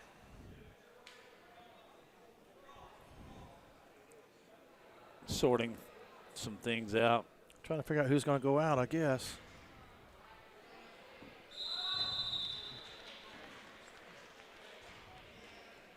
Nope. Nobody for him. It gets a forfeit. I think we're going to heavyweight then. So, was that Patton with the win there? Patton with a win there. Okay. I got a forfeit. So we got Sharp. She's got Sharp. He's waiting on a head. Where is his headgear? Here's Caleb. With some pretty good hands there, too. Sharp is also an 8th grader. All my heavyweights are 8th graders. Wow. All 3 of them. Caleb Combs, you got that there for me, Chris? That's it. This should be the last match of this evening for us. The girls are going over here with Hayden and Corner. Well, these are definitely the heavyweights. Sharp, just the 8th grader. And Caleb's not that old. How old is Caleb? Caleb's a sophomore. Yeah, Okay. yeah, he's not that far ahead of him.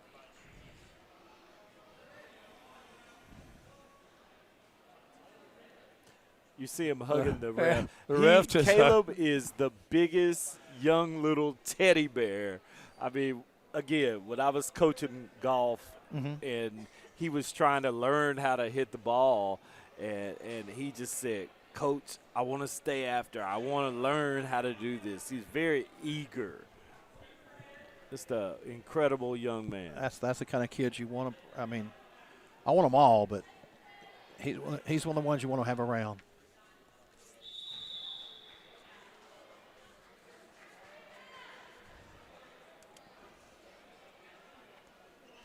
Coach, did you ever get a final digits on Corner and have Fultondale? not. Okay. Let We me- know Corner won the opener 42-17. Let's see if I can get Coach. You don't have to look it up just for me.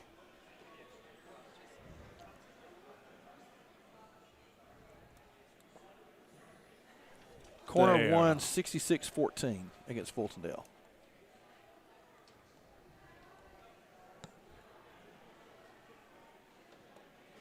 Well, I imagine this one's a little bit more evenly matched. Why don't we take a break while they check a scoring situation on the other side of the map as you continue to watch wrestling on Jeff Coed TV.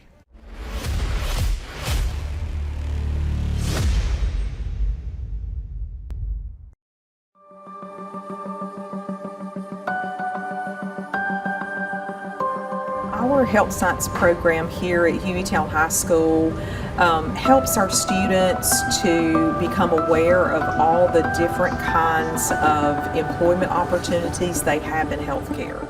After graduating, I was able to get a job at Publix Pharmacy as a certified pharmacy technician. They get CPR certified. We also have a mental health worker credential this year and a community health worker credential this year. This is Gardendale High School, where it's always a great day to be a Rocket.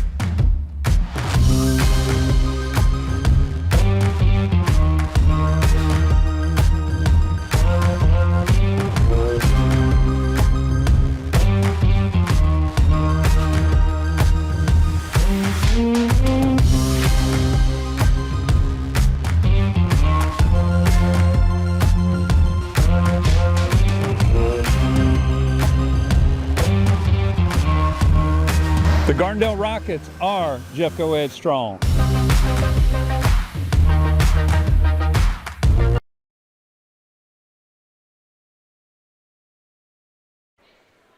Caleb Combs and Rodriguez Sharp.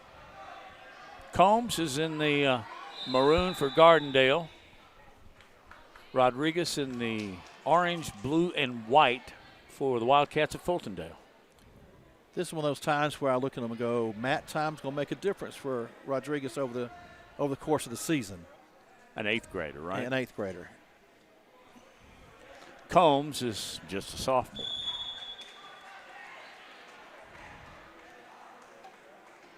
Did we get a pin that quick? 46 seconds. And Combs takes it via the pin. I think we got another match. It looks like Mendoza is going to wrestle. Got one from a little small guy from Gardendale getting ready. Well, it's probably going to JV now, wouldn't you think? It could be. It could be. So while we're getting ready, what you doing Saturday, Matty? I hope to be watching some really good basketball. I hope so, too. We'll be going to Shades Valley, right? It's the middle school basketball championship. Jeff Coed TV knows no boundaries. That's right. Saturday, 17th, 2 p.m. Teams to be determined. Jeff Coed Middle School Basketball Championship. I'll be there along with Maddie. We hope you will too. Yeah. That's something to look forward to on a Saturday afternoon. I like Shades Valley's gym too. It's a smaller gym, but golly, you can get right up on the floor and see everything. Let's take it side court. I guess that maybe there's a scoring issue, or whether or not this is over, or just JV. We'll just take it down. I think it's swapping to JV. Okay, let's just ask Kate. Yeah, thanks, Matt. Yeah, I think we are wrapped up on the night for varsity. Duels matches, the home team corner won all 3 of theirs. They're certainly the winners of tonight. I'll run through some scores from each duels match. Corner defeated Fultondale 66-14, defeated Gardendale 62-17, and then just finished off Hayden with their night 77-0. Fultondale, that one just wrapped up. We saw that the Gardendale in that one with a pin. Fultondale won that match 27-23. Gardendale defeated Hayden earlier 40-18. Fultondale defeated Hayden 35-6. And then in the girls matches, Corner beat Fultondale 12-6. Gardendale beat Corner 12-6. Gardendale beat Fultondale 12-6. And then Hayden had wins over Fultondale and Corner 6-0 each. Those obviously with limited wrestlers. So if you're looking for a full tally, I'm not sure that's exactly how they score things around here, but Corner was the winner of the night. 223 total team points. Yellow Jacket fans are going to be going home happy tonight. Caleb Turrentine, who's done a great job for us down on the floor, on the mat. We appreciate his efforts. And Coach Billy Hughes, 41 years at Fultondale, and you're stepping right in with a really bright star as far as a color analyst on TV. Oh, thanks, it's been sir. a real pleasure working for you. Thank you, Matt. Appreciate that. Oh, absolutely. You want to come back? It's been fun. Sure, I'll come back. Chris, I guess I'll see you Saturday. Absolutely. Coach, again, thanks from me as well and the rest of the staff. You did a phenomenal job. Saturday, Middle School Basketball Championship will be at Shades Valley, 2 o'clock. We hope to see you there. All right, and I hope everybody stays warm from Corner High School on Jeff Coed TV.